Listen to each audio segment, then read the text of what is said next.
Ang nagliliwanag na kagandahang si Q-Man ay nakikinig sa kanyang lolo na nagkukwento tungkol sa isang matapang ngunit puno ng kalungkutang nakaraan. Noong unang panahon, ang matanda ay nangako na makipag-alyansa sa bansa ng Nguyen. Akala niya ay matalik na magkapatid sila, ngunit sino ang mag-aakala na nang sinakop ng kaaway ang Nguyen, ang pamilya Q ay nagwalang bahala at pinabayaan ang bansang iyon na bumalik sa alabo. Bukod pa rito, isinalaysay din ng matanda ang isang natatanging kaso, ang batang lalaki na si Nguyen Thieu noong unang panahon. Ang mga kapatid ni Thieu ay nagpayo sa kanya na mabuhay at huwag magtitiwala sa sinuman pagkatapos nito, lalo na sa mga taong sakim at walang utang na loob sa pamilya Q. Inihanda ng mga kapatid si Nguyen Thieu sa isang bowl at nakatakas siya sa kapahamakan, ngunit ang kanyang pamilya ay agad na pinatay ng mga kaaway isa-isa at ang utak nito ay si Titi. Sa katunayan, noong panahong iyon, nahirapan din ang pamilya Q dahil kung ipapadala nila ang kanilang hukbo upang tulungan ang pamilya Nguyen, haharapin ng Chu ang matinding sakuna. Ngayon, si Nguyen Thieu ay may sarili ng malakas na puwersa at naghahanda na sakupin ang ang lugar na dating sinakop ni Titi. Ngayon, ang pamilya Q ay nakaharap sa isang mahirap na pagpipilian. Maaari nilang tulungan si Titi na labanan si Nguyen Thieu dahil pagkatapos sugpuin ang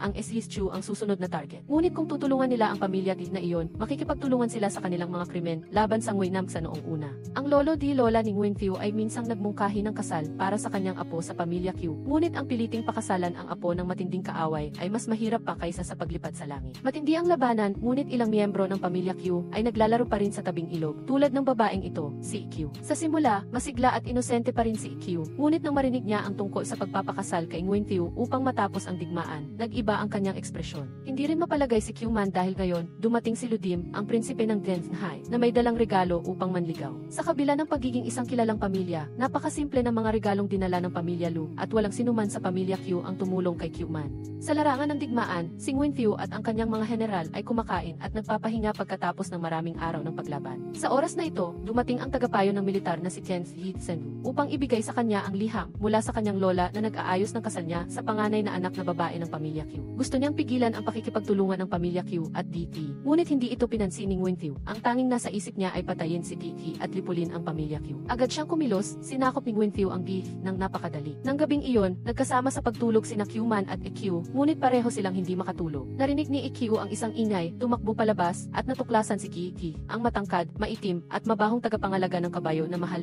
niya. Kahit parehong ayaw nilang maghiwalay, ang kasal ay napagdesisyonan na at mahirap na tumanggi. Naunawaan ni Manman ang damdamin ng kanyang ate, kaya nagdesisyon siyang magsakripisyo at magpakasal kay Nguyen Thieu para sa kanya. Pagkatapos ay inayos niya sina EQ at EQ na tumakas upang sila ay makasama habang buhay. Umiiyak si EQ at ayaw niyang iwan ang kanyang nakababatang kapatid, ngunit hindi niya maaaring tanggihan ang kabaitan ni Q-Man. Nagkagulo ang buong pamilya Q nang malaman nilang nawawala si EQ. Maraming magkakaibang opinyon ang lumabas, nagtatalo ang lahat kung papayagan ba si Q-Man na pumalit sa kanyang ate. Sa huli, pinayagan pa rin nila siyang umalis dahil si Ludim ay walang kapantay kay Nguyen Thieu. Pagkatapos makita ang kanyang lolo sa huling pagkakataon, ibinigay ng kanyang ama kay Q-Man ang selyo ng bayang iyon at sumakay siya sa karwahe ng kasalan patungo sa kuta ng Nguyen. Balak ng lalaking iyon na si Nguyen Thieu na regalan siya ng isang palaso para wakasan agad ang lahat. Ngunit salamat kay Sense Dithen at napigilan niya ito kaya nakarating ng ligtas ang kasal. Ang lahat ay naging maayos hanggang sa nagtalo ang pamilya ng lalaki at babae tungkol sa lugar ng kasal. Ang dalawang panig ay may kani-kanyang plano, ngunit sa huli, pinili ni Nguyen Thieu na magbigay. Upang makabawi, inalis ni Nguyen Thieu ang kurtina ng kawayan kung saan nakaupo si Q-Man upang makita kung ano ang hitsura ng kanyang magiging asawa. Nang makita ang kanyang labis na kagandahan, natulala ang Ginoo sa loob ng 5 segundo para lamang titigan si Manman. Pagkatapos umalis, iniwan ni Nguyen Thieu kay Q-Man ang isang tala-arawan na naglalaman ng topografiya ng bayan bilang malinaw na mensahe. Magpakasal man o hindi, makukuha pa rin ni Nguyen Thieu ang bayan. Gusto niyang mag-imbestiga pa kay Nguyen Thieu upang makita ang kanyang kahinaan. Ayon sa pagmamanman ni Thieu, si Nguyen Thieu ay isang taong malamig, walang awa, at malupit. Si Titi ay pinutol-putol pa ni Nguyen Thieu at inilagay sa bowl upang iwi bilang tropeo. Lahat ng nakarinig nito ay nagsuka. Para kay Q-Man, normal lang ito dahil karapat-dapat si Titi na parusahan ng langit. Ngunit mula nang umupo si Nguyen Thieu sa kapangyarihan sa ang buhay ng mga tao rito ay lalong naging mahirap kaysa dati, kaya sila ay lubos na nagrereklamo. Malinaw na ang Ginoong ito ay naging hari, ngunit hindi siya minamahal ng mga tao. Kinabukasan, pumunta si Nguyen Thieu kasama ang pambansang guro upang mag-inspeksyon. Nagtatrabaho ng husto ang mga tao at tinawag si Nguyen Thieu na Panginoon, ngunit ang mukha ng bawat isa ay puno ng pagwawalang bahala. Nagbuntong hininga si Chen Zhichen na nagdusa na ng sapat ang mga tao noong naghahari si Titi at ngayon ay kailangan pang magdusa sa pang-aapi ni Nguyen Thieu. Tumayo si Q-Man sa pinakamataas na lugar at tinanaw ang buong bisit. Pilit na nag-iisip ng bago. Mula sa malayo, nakita ito ni Nguyen Thieu at hinamak lang siya. Iniisip na nagpapa-importante lang siya. Sa simula, labis na kinamuhian ng mga tao si Nguyen Thieu, ngunit dahil sa manipulasyon ni Q-Man ay nagbago ang kanilang isip ng 180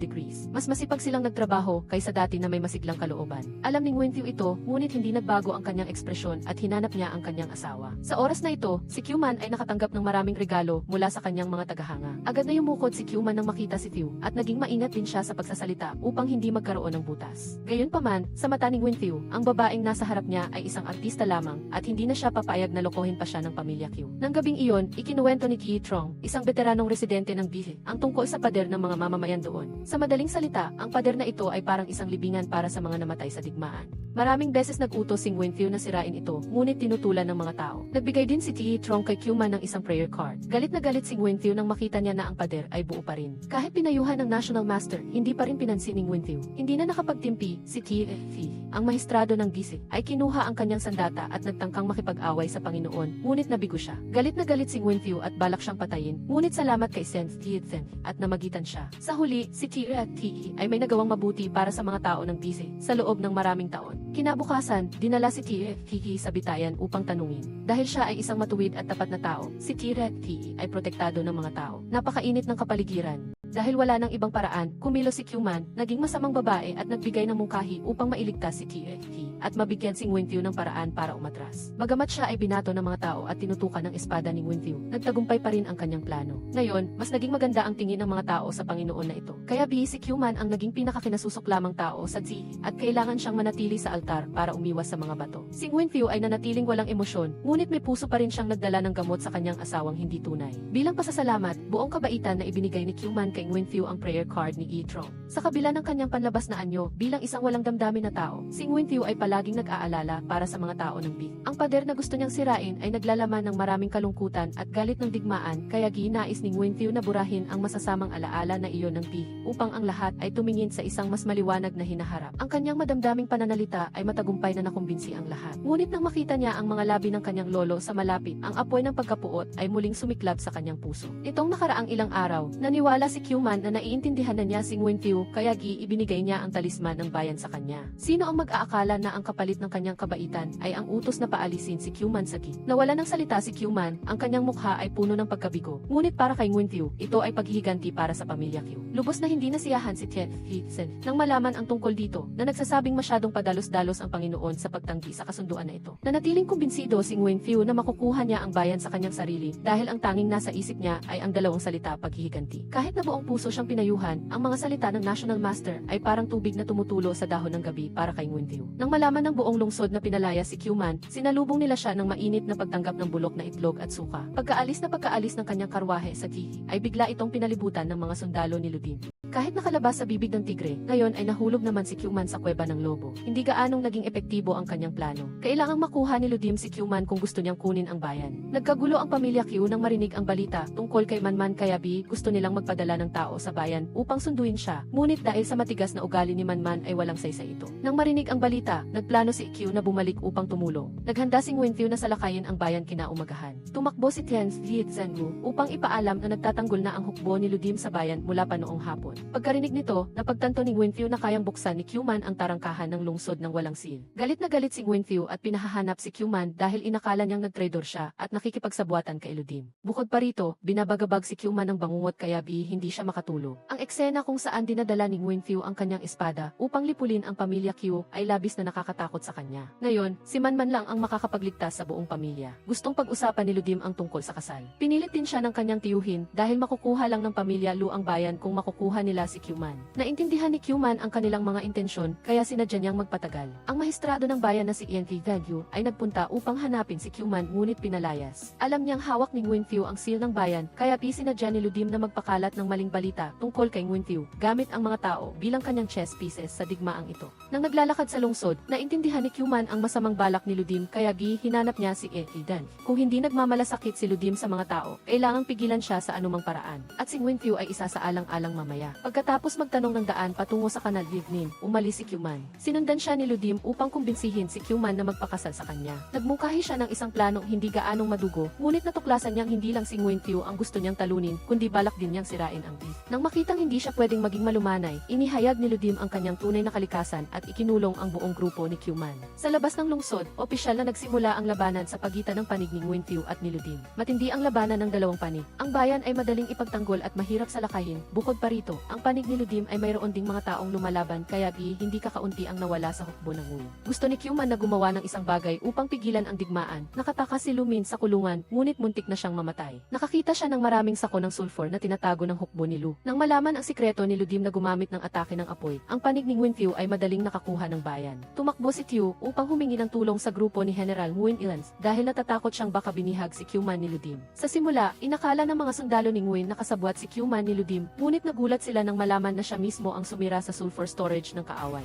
Sinubukan ng pangunahing bida na magtago at matagumpay siyang nakatakas kay Ludim. Napakalaking kamalasan para kay Q-Man dahil inakala niya siya ay naligtas. Ngunit sino ang mag-aakala na balak siyang patayin ni Nguyen-Phu upang ipaghiganti ang utang mula sa maraming taon na ang nakalipas. Nang malapit na si Nguyen-Phu na tapusin ang buhay ni Q-Man, pinigilan siya ni Nguyen-Phu. Malaki ang nagawa ni Q-Man sa pagkakataong ito, hindi maaaring gumanti ng masama sa kabutihan. Patuloy na tumakas si Q-Man sa gitna ng pagkalito dahil gusto ng lahat na kunin ang kanyang buhay. Sa huli, nang maipit siya sa pagitan ng dalawang panig, pinili pa rin ni Q-Man ang panig ni Phu dahil nakita na niya ang kalupitan ni Ludim. Inakala niyang magkakaroon ng romantikong eksena, ngunit sino ang mag-aakala na binigyan ni Q-Man ang Panginoon ng isang sampal na ikinagulat ng lahat. Umupo siya sa lupa at umiyak dahil akala niya ay mamamatay na siya. Gusto ng lahat ang kanyang buhay, at bukod pa rito, ipinahayag pa ni Nguyen-Phu ang slogan na mag-alay sa pamilya Q. Alam ni Nguyen-Phu ang kanyang pagkakamali at sinubukan niyang bigyan ng paunang lunas si Q-Man, ngunit hindi niya alam kung paano siya aaliwin. Umupo na lang siya at nakinig sa mga sumbat niya. Pagkatapos, nagkarga ng likod ang dalawa pauwi upang magpahinga. Sa daan, prangkahang ibinahagi ni Q-Man na hindi niya gusto ang alyansa sa kasal kay Nguyen-Phu at mayroon pa siyang dating kasunduan sa kasal kay Ludim. Sa simula, nagpakita ng paghamak ang pamilya Lu sa pamilya Q, ngunit nagbago ang kanilang isip nang malaman nilang hawak nila ang seal ng bayan. Doble ang pagiging labis ni Nguyen-Phu, kinuha niya ang seal at pinalayas pa siya. Sa kasalukuyan, ligtas na si Q-Man ngunit ngayon para sa mas malaking kapakanan, kailangan niyang tanggapin ang pagpapakasal kay Nguyen-Phu.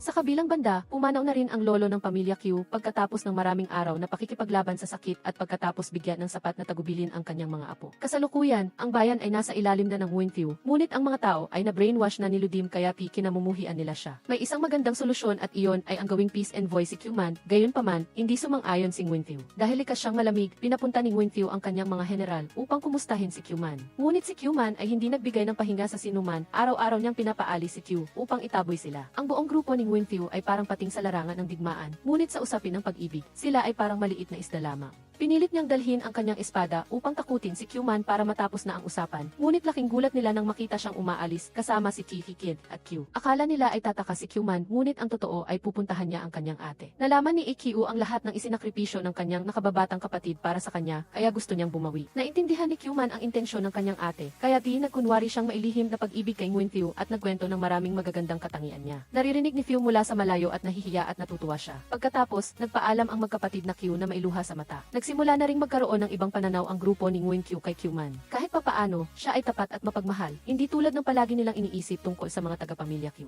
Gabi na ng personal na pinuntahan ni Nguyen-Phu si Q-Man. Palagi siyang nag-iingat sa lalaking ito, ngunit nang makita niyang binigyan siya nito ng gamot at taos pusong humingi ng tawad, nag-iba ang kanyang ekspresyon. Pinaalalahanan din ni Nguyen-Phu si Q-Man na dahil mahina ang kanyang kalusugan, huwag siyang gumala. Napagtanto niya na natuklasan niya ang tungkol sa nangyari kaninang hapon. Kinabukasan, ayon sa kanyang kagustuhan, nag-anunsyo si Q-Man ng katotohanan sa buong bayan. Tinulungan niya si Nguyen-Phu na alisin ang imahe ng isang diktador at pawiin ang takot ng mga tao upang mamuhay silang masaya. Kaya naabsuelto si Nguyen-Phu at nag-alis naman si Q-Man ng kaunting pag-ingat sa kanya. Ang lahat ng ito ay naging pabor sa lahat. Pagkatapos magsalita, nagpunta si Q-Man sa kanal Didinin upang mag-isip. Mula noong nakaraan, pagkatapos matanggap ang mapa ni Nguyen-Phu, naunawaan ni Q-Man ang kahalagahan ng kanal Didinin na ito para sa hukbo ng Nguyen. Ikinuwento niya ang tungkol sa mga habilin ng kanyang lolo, lalo na ang tungkol sa pananakop ni Kiki sa Gi. Gayunpaman, hindi masyadong pinansin ni Phu, hindi rin naman niya sasagutin ang kanyang asawa. Ang tanging magagawa ni Q-Man ay hikayatin ang mga tao na tulungan ang Panginoon sa pag-aayos ng kanal ayon sa gusto niya at magpakasal upang matupad ang kahilingan ng nakaraang henerasyon na paraan din ng pagbabayad sa pamilya Nguyen. Dahil malapit nang umalis ang kanyang ate, personal na nagpaalam si Q-Man sa kanya at marami pa sanang gusto nilang pag-usapan, ngunit wala na silang oras. Pagkatapos ng maraming pangyayari, naramdaman ni Manman ang katapatan at kabutihan ni Gi at naniwala siyang minahal ng kanyang ate ang tamang tao. Bago magpaalam, hiniling ni Q-Man kay Q na pumunta sa isang lugar na tinatawag na Beef High. Pagka-uwi niya, umiyak ng malakas si Kyuman nang malaman niya ang pagkamatay ng kanyang lolo ilang araw na ang nakalipas at ngayon lang niya nalaman. Ngayon ang pinakamalungkot na araw sa buhay ni Kyuman dahil ang taong pinakamamahal niya ay pumanaw na. Mas nakakabagabag na hindi man lang niya nakita ang kanyang lolo sa huling pagkakataon. Kinabukasan, natanggap din ni Winfiu ang obituary ng pamilya Q, ngunit para sa kanya, hindi ito mahalaga. Ang lolo ng pamilya Q ay isang taksil na hindi direktang nagdulot ng pagkasira ng kanyang buong pamilya noong nakaraan.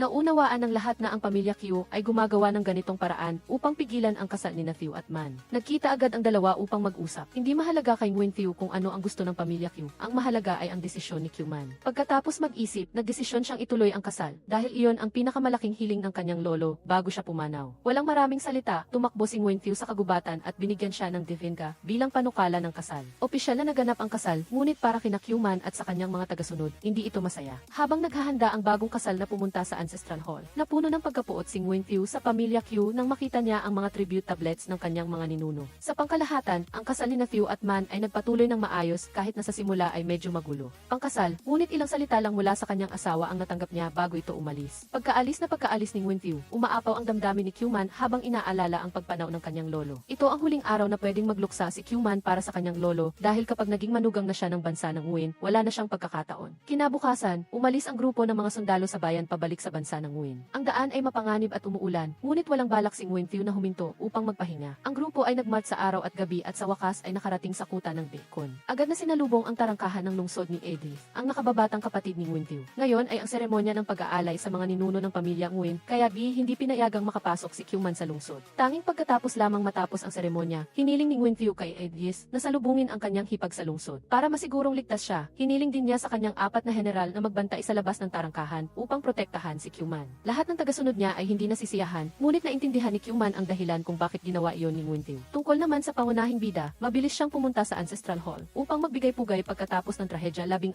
na taon na ang nakalipas. Napakabilis at napakadelikado ng lahat ng nangyari at kinailangan ni Winfiu na harapin ang lahat ng iyon noong bata pa lamang siya. Ang taong palaging nagpapahirap kay Winfiu ay si Nguyen In, ang taong humahamak sa kanya bilang isang batang hindi pa marunong magpunas ng sipon. Paano raw niya bubuhatin ang bansa? Mabuti na lamang, si Fu De ay laging nagtatanggol at sumusuporta kay Winfiu hanggang di maaari. Pagkatapos lamang mag-alay ng insenso, dumating si Nguyen In upang magtanong at questionin si Theo tungkol sa pagpapakasal sa anak ng kalaban. Marami pang iba ang sumama sa panlalait kay Winfiu. Sinasabing nagpadala siya sa babae at kinalimutan ang pinakamalaking paghihiganti ng pamilya. Kahit ipinagmamalaki ni Winfiu ang seal ng bayan, hindi pa rin niya natahimik ang mga taong mapag-usisa, kaya kinwestiyon ni Winfiu si Nguyen In sa kanyang kapabayaan. Malinaw na noong sinalakay niya ang bihi, nagpadala siya ng liham upang humingi ng tulong, ngunit hindi ito pinansin ni Nguyen In at muntik nang masira ang malaking plano. Sa labas, malakas ang ulan at hangin, kumikidlat, ngunit ang karwahe ni Q Man ay nag-iisa pa rin. Sugatan na siya at nilalamig, hindi na siya makatiis. Kinailangan pang magtulungan ang dalawang babaeng tagasunod at ang driver upang hilahin ang bubong na kawayan para harangan ang napakalakas na ulan. Sa ganitong bilis, si Q Man ay magkakasakit at mamamatay. Ang 4 na general ay nakatayo lamang at walang ginagawa. Lumipas ang ilang araw, ang kalunos-lunos na sitwasyon ni Q Man ay hindi pa natatapos at hindi pa rin alam ni Winfiu. Bigla na lang, isang gabi, may isang grupo ng mga tao na sumusunod sa utos ang dumating upang maghatid ng liham ng diborsyo na nagpapaalis kay Q Man pabalik sa Fifth Chu. Hindi maganda ang sitwasyon, kaya ginapilitan si Q na lumuhod sa 4 na general para humingi ng tulong. Ngunit inakala nilang ito ay utos mula sa Panginoon kaya wala silang ginawa. Sa pinakawalang pag-asa na sitwasyon, dumating si Winfiu na nakasakay sa kabayo. Pinalayas ang lahat ng sundalo ni Auntie at personal siyang binuhat sa gitna ng ulan pauwi. Habang inihahatid, nakita ni Q Man ang lalaki ng kanyang buhay ng malabo, ngunit hindi niya napagtanto na si Winfiu iyon. Sinubukan ni Nguyen In na protektahan si Q mula sa ulan, ngunit tinanggihan siya. Kanina lang ay nagmamakaawa ang tao, ngunit hindi siya tinulungan, ngayon naman ay nagkukunwari siyang mabait. Lahat ng mga katulong ay pinakilos upang ihanda ang silid para makapagpahinga si Young Mistress Man kasama na ang Big Aunt. Mabuti na lamang at labis na pagod lang si Q Man at hindi na apektuhan ang kanyang buhay. Napabuntong hininga si Tian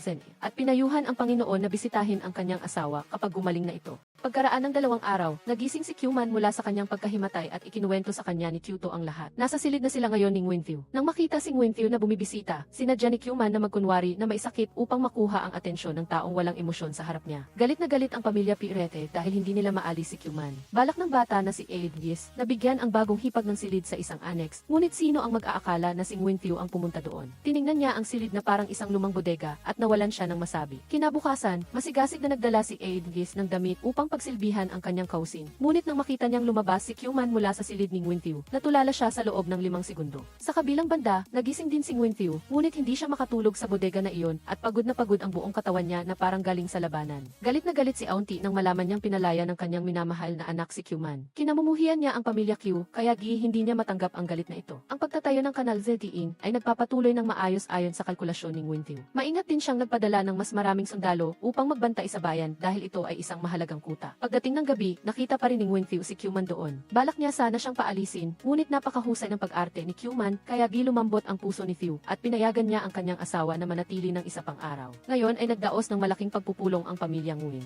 Pinilit ng mga nakatatanda na magdagdag ng mga asawa si Nguyen Few upang mapatatag ang kanyang kapangyarihan. Agad siyang tumanggi at labis na pinuri ang pagiging perpekto ni Q-Man. Siya ay maganda, matalino at may mabuting puso na walang katulad. Nagbigay din siya ng maraming regalo sa kanyang asawa at inayos niyang manatili siya sa pangunahing silid-tulugan ng ilang araw pa upang gumaling. Nagulat din si Q-Man nang marinig ang tungkol sa pag-aasawa ni Nguyen Few ng mas maraming asawa. Sa kabilang banda, inayos ni Nguyen Few ang hukbo ni Nguyen Nu upang magbantay sa bayan at para makasigurado, nagpadala pa siya ng 1,000 elite soldiers doon. Nang malaman niyang nagtatrabaho ang kanyang asawa, nagpa siya si Q-Man na dalhan si Few ng ilang snacks. Ngunit, natuklasan ito ng mga subordinates. Ang mga batas noong araw ay hindi pinapayagan ang mga babae sa silid ng pagpupulong. Ngunit sa pagkakataong ito, sinira ni Nguyen Few ang utos at personal na inakay ang kanyang asawa papasok. Bago pa makapagsalita si Q-Man, binati na siya ng lahat ng may paggalang. Ang kanyang kapangyarihan ay hindi nalalampasan ni Nguyen Few. Pag-alis, dahil madumi at basa ang lupa, buong pagmamahal na binuhat ni Nguyen Few si Q-Man pabalik sa silid. Ang biglaang pagiging gentleman niya ay nagpangiti sa kanya. Sa ganitong paraan, patuloy na nagpakita ng pagmamahalan ang dalawa sa lahat ng tao sa paligid nila. Sila ay mukhang masaya, isang tunay na bagong kasal. Nakita ang malamig na panlabas ngunit mainit na panloob ni Nguyen Few.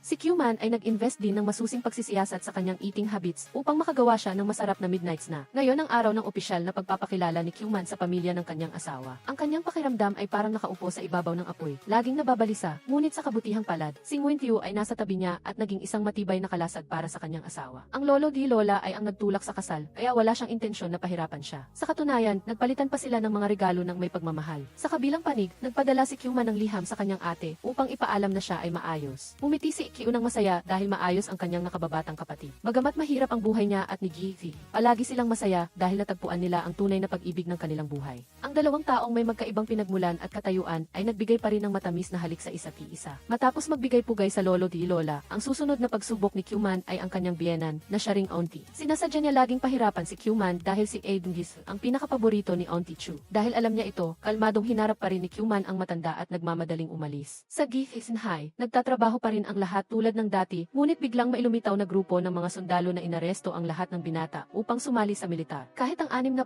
taong gulang na lalaki ay hindi nila pinalampas. Lumitaw si Gifi, sinagip sila at pinalayas ang mga sundalo. Walang humpay ang pasasalamat ng mga tao kay Gidi. Tinuring siyang bayani at labis na nagpasalamat. Ikinuwento din nila sa kanya ang tungkol sa malupit na si Titay na siyang nagpilit sa mga tao ng BS na hain na maging sundalo. Dahil nakita nila kung paano si Gidi, gusto nilang maging pinuno niya ang mga tao doon upang sama-samang labanan si Titay. Nang marinig ito, binalak ni EQ na tumakas dahil natatakot siya sa digmaan. Ngunit pagkatapos makumbinsi ni Gigi, sumang-ayon siya sa kanyang marangal na adhikain. Ipinipilit pa rin ni Chu Ji sa kanyang anak na pakasalan si Aiden Gis bilang isang asawa. Matapos ang pakikipagtalo, nagdahilan si Nguyen Few upang umalis at pumunta kay Q-Man na nagkokopya ng mga sutras. Naunawaan niya na madalas siyang inaapi ng kanyang ina. Para magpasalamat, personal na ginawa ni Q-Man ang isang bagong peres ng sapatos at ibinigay sa kanyang asawa. Google search, queries, CD Ray 46 The Prisoner of Beauty Character Names Tagalog T Ray 46 CD Ray 46 Tagalog Translation of Vietnamese Sentence Kius Kyrie Ang Nguyen Few Sas Q-Man Set Si Den Stavo Si De Kobukan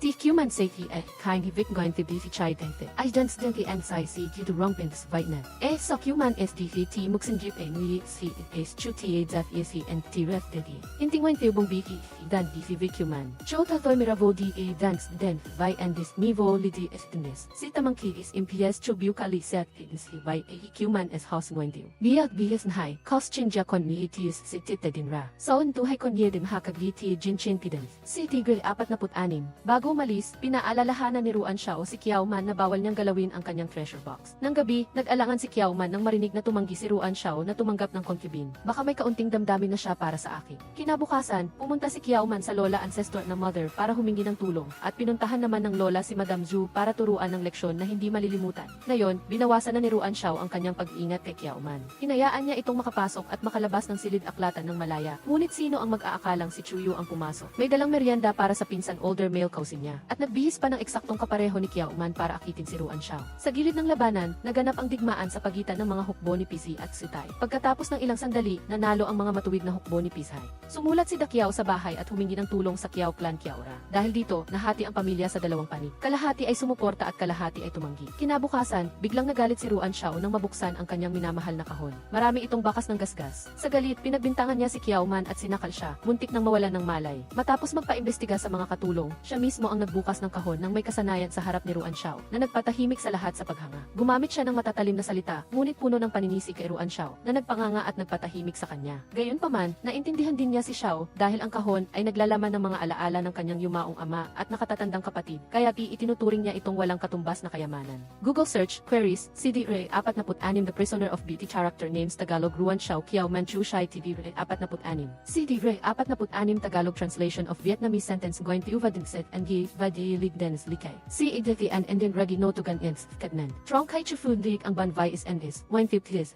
An Migyans Gi is Chuen Sigi Events Delicumante 1 Hanus Ses STS Cho as Endis Spifukon Idis and then Antuit Event Ikides Vaikita Es Ne Kyugyagi Chokon Gisi Dan Git Konvikoy Didetsi Kuhaitides and then Tis Dik Ta Dang Win Piran Strong Ti Didi Kakuvit Man Bit Si Tiksin Vin Mis Kagyadik Aden Aden Si Hai Yus Gigisa Stock Gwenthew Si Tigre 46 Pinag-isipan ni Ruan Xiao at inalala ang mga salita ng kanyang asawa. Tila natukoy na niya kung sino ang nangahas na galawin ang kanyang gamit. Habang nakikipag-usap si Madam Zhu kay Chuyu, dumating si Ruan Xiao. May patutsada siyang sinabi tungkol sa kahon at iginiit na walang kasalanan si Kiao Man. Nangako si Ruan Xiao na kung kinakailangan ay hahanapan niya si Chuyu ng ibang mapapangasawa, ngunit hindi siya magpapakasal dito. Ngayon, nagpadala ang Kiao clan Kiao Jia ng 1,000 rolyo ng tela sa kanilang anak na babae bilang isang maliit na regalo ng pag-aalala. Ngunit sa katotohanan ito ay mga balita lamang dahil may kasama itong liham mula kay Kiao Yu. Alam ni Man na humingi ng tulong ang kanyang nakatatandang kapatid na babae older sister sa pamilya, ngunit walang tugon. Ngayon, ang banig na Nayon Village ay pagmamay-ari na ni Ruan Xiao. Kung hayaang bumagsak ang Basin High at magbago ang isip ni Ruan Xiao, tiyak na mapapahamak ang Kiao clan Kiao Jia. Umiti ng mapait si Chang Li dahil malapit nang mapasa kamay ni Ruan Xiao ang Kiao clan. Sinisi ni Kiao Man ang kanyang sarili at nagpa siyang samantalahin si Ruan Xiao upang mapunta ang Basin High sa Kiao clan. Nag-isip si Kiao Man ng maraming paraan, ngunit walang naisip na magaling na plano. Sa ganitong paraan, mapupunta ang buong mundo kay Ruan Xiao. Ang mga salita ng lolo ancestor the father ay umalinggaw din sa isip ni Kiao Man na lalong nagpahina ng loob niya. Sa oras ng pagbati sa biyenan, pumunta si Kiao Man kay Madam Zhu, ngunit pinabayaan pa rin siya nito dahil abala sa pakikipag-usap kay Chuyu. Ang mga mayabang na tagapaglingkod ay hindi rin nagpatinag kay Kiao Man.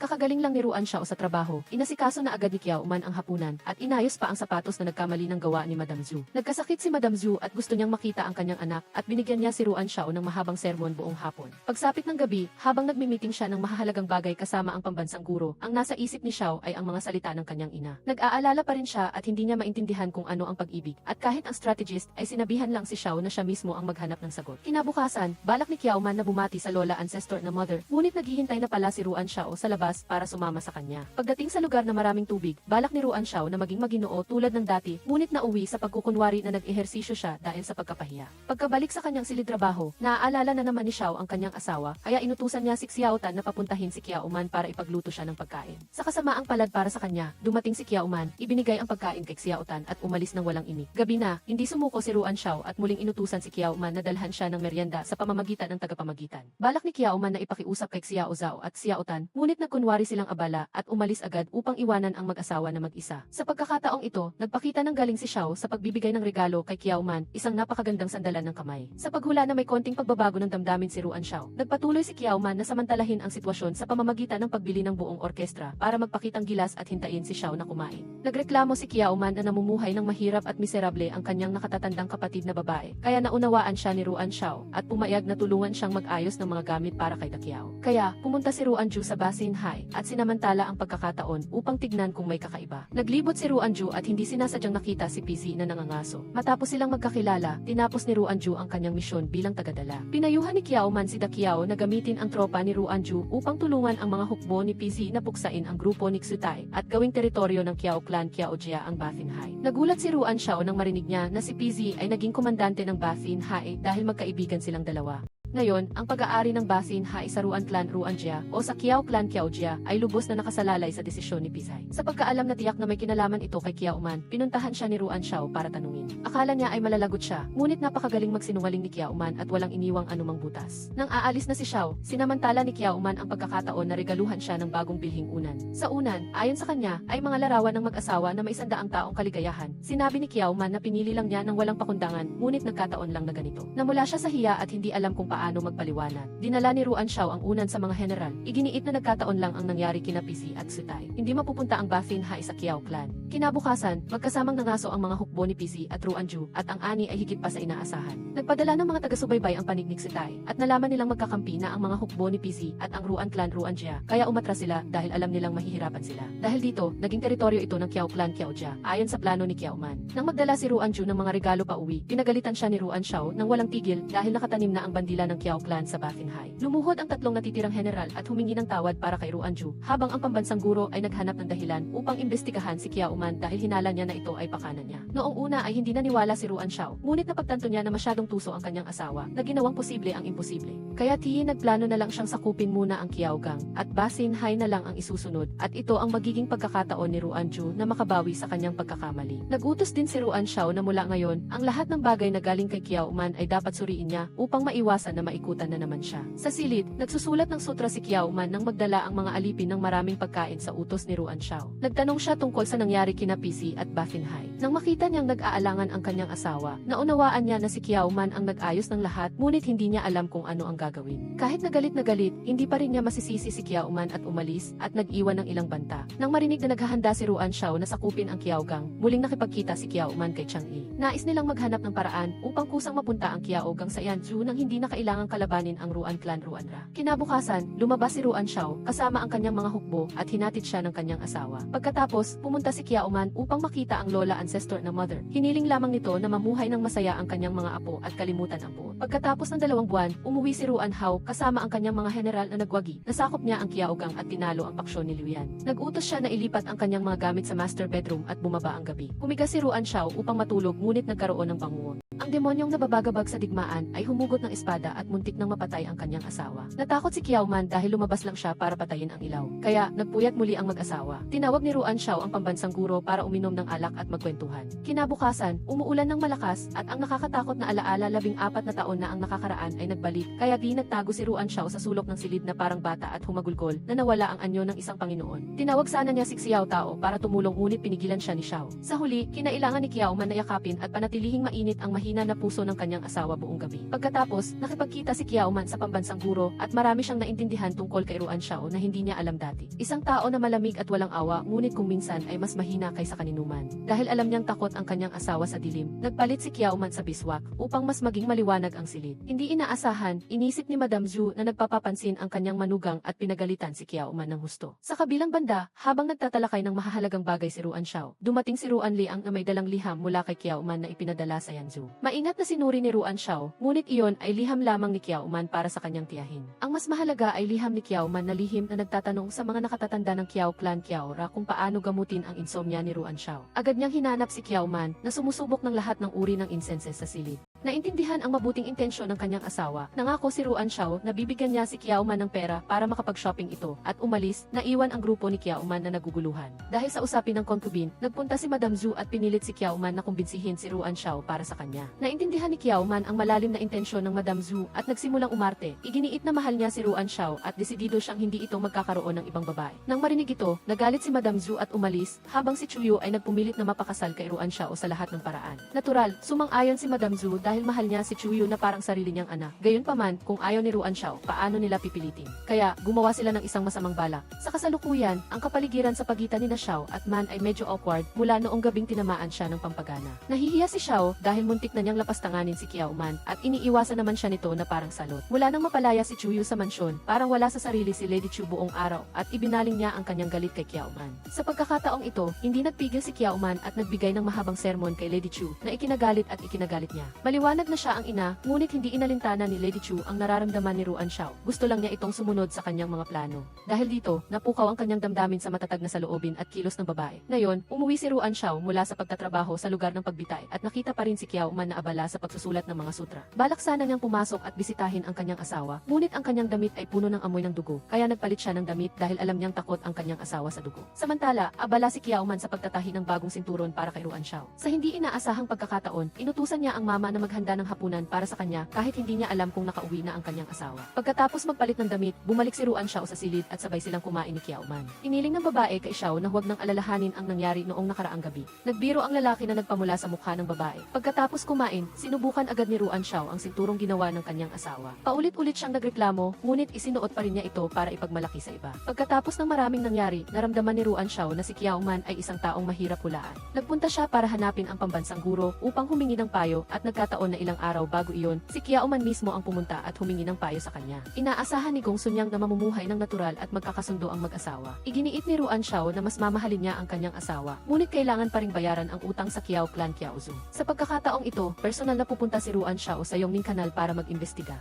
Nang makita ng apat na general na umalis siya, tuwang-tuwa sila. Dahil sa labis na pagkagulo, ibinunto ni Ruan Xiao ang kanyang galit kay Ruan Duo at pinilit siyang umalis para sa business trip sa halip niya. Nagulat si Kiao Man habang kumakain nang bumalik si Ruan Xiao. Muli silang kumain ng magkasama at nakakagulat, si Manman ang inatasang mag-organisa ng kaarawan para sa lola ancestor na mother. Taon-taon ay si Madam Zhu ang gumagawa nito, ngunit pagkatapos ng huling iskandalo, nagbago na. Ang Basin Hai at Kiao Gang, nang makita ang galit ng kanilang asawa na nagdulot ng sakit, kailangang mamagitan ni Huang. Kaiba sa pangunahing mag-asawa na palaging nag-aaway, sina Chen Xiang at Huang ay nagmamahalan ng malalim, ngunit sa mata ng iba, hindi ganoon. Ang tiyuhin ni Chen Xiang na si Chen Pang ay hindi gusto ang kanyang pamangkin asawa na si Huang dahil wala itong naitutulong sa malaking layunin at hindi pa rin nagkakaana. Upang makasiguro, palaging nagpapadala ng tao si Chen Pang upang subaybayan si Huang. Kung may abnormal na paloob ang babae, tiyak na mamamatay siya. Si Kiao Man ay abala sa kaarawan ancestor na mother na halos hindi na siya makakita. Hindi pa siya kailanman nag-organisa ng ganoong kalaking salu-salo at para pa sa Ruan Clan Ruan Ra, kaya doble ang pressure. Alam niyang mahalaga ito, kaya personal siyang pumunta at hinanap si Madam Zhu para humingi ng payo kahit pahalatang ayaw siya nito. Sa simula, mayabang pa rin si Madam Zhu, ngunit kalaunan ay nahikayat siya ng sinseridad at katalinuhan ni Kiao Man kaya binigyan siya ng ilang tip para sa kaarawan. Bukod pa rito, pinaalalahanan din ni Madam Zhu si Kiao Man tungkol kay Xiao Fei, ang bayouch older male cousin ni Ruan Xiao, dahil tuso at mapanganib ito. Sa kabila nito, babalik pa rin siya sa kaarawan ngayong taon at mahal pa rin siya ng lola ancestor na mother. Nang bumalik si Xiao Fei, na ang tunay na pangalan ay Ruan Ran, sinalubong siya ng lahat at napakalapit niya kay Ruan Xiao. Pagkatapos, binigyan ng lola ang magkapatid ng tigi-isang magaspang na hiyas. Agad dinala ni Xiao ang bato sa kanyang asawa upang makagawa ito ng alahas na ireregalo sa lola ancestor na mother. Lahat ay maayos, ngunit sino ang mag-aakala na biglang nawala ang pulseras? Agad na humingi ng tulong si Kiao Man kay Ruan Xiao, kaya dali-dali itong kumuha ng bato kay Ruan Ran bilang kapalit. Nagulat si Ruan Ran na ang kanyang kapatid na lalaki younger brother na malamig ang mukha ay marunong nang magtago at magprotekta sa kanyang asawa. Kinabukasan, hinanap ni Kiao Man at Xiao Tao ang pulseras sa bodega at hindi sinasadyang nakita si Ruan Ran. Nag-alok ang taong ito na tumulong at mabilis na natagpuan ang pulseras dahil siya mismo ang nagtago nito. Napansin ni Kiao Man ang kaduda-duda ang pag-ugali ni Ruan Ran, ngunit nanatiling tahimik. Naramdaman niya na si Ruan Ran ay tila mabait at kaakit-akit sa labas, ngunit sa totoo lang, siya ay isang taong lubhang mapanganib. Hindi lamang itinago ni Ruan Ran ang kahon, kundi ginulo rin niya ang grupo ni Kiao Man na nagpaiwas sa kanila sa binata ng Ruan Clan Ruan Gongzi. Balak sanang sabihin ni Kiao Man sa kanyang asawa, ngunit dahil sa lapit ni na Xiao at Ran, imposible para kay Ruan Xiao na paniwalaan ang kanyang sinabi. Sa kabilang banda, natapos na ni Ruan Xiao ang bagong pulseras na ireregalo sa lola ancestor na mother, habang ang kanyang mga general ay nakatulog na sa labas ng tindahan dahil naghintay sila buong gabi upang matapos ang pulseras. Pag-uwi, nagulat si Ruan Xiao nang makita si Kiao Man na may hawak na pulseras at sinabi niya na nahanap ito ni Ruan Ran. Kailangang itago na lang ni Ruan Xiao ang pulseras na ginawa niya magdamag. Si Ruan Ran ay nasa bahay aliwan at nakikipag-flirt at nagsasaya sa mga kitschy singing girls. Ayaw ni Ruan Xiao sa mga lugar na tulad nito, kaya inutusan niya si Ruan Chu na pumasok at tawagin siya, ngunit tumanggi si Ruan Ran na lumabas. Sa huli, siya na mismo ang pumasok at dahil sa kanyang kagandahan, maraming babae ang naakit sa kanya. Sinabi ni Ruan Ran na may gusto siyang babae sa Yu County at humingi ng tulong sa kanyang biao di younger male cousin na hanapin ito. Umiling si Ruan Xiao at nagtataka kung sinong babae ang ganoon kasama-sama. Pag-alis, lasing na lasing si Ruan Ran at yumakap at nagmakaawa kay Ruan Xiao na tulungan siyang hanapin ang kanyang gusto gamit ang isang painting.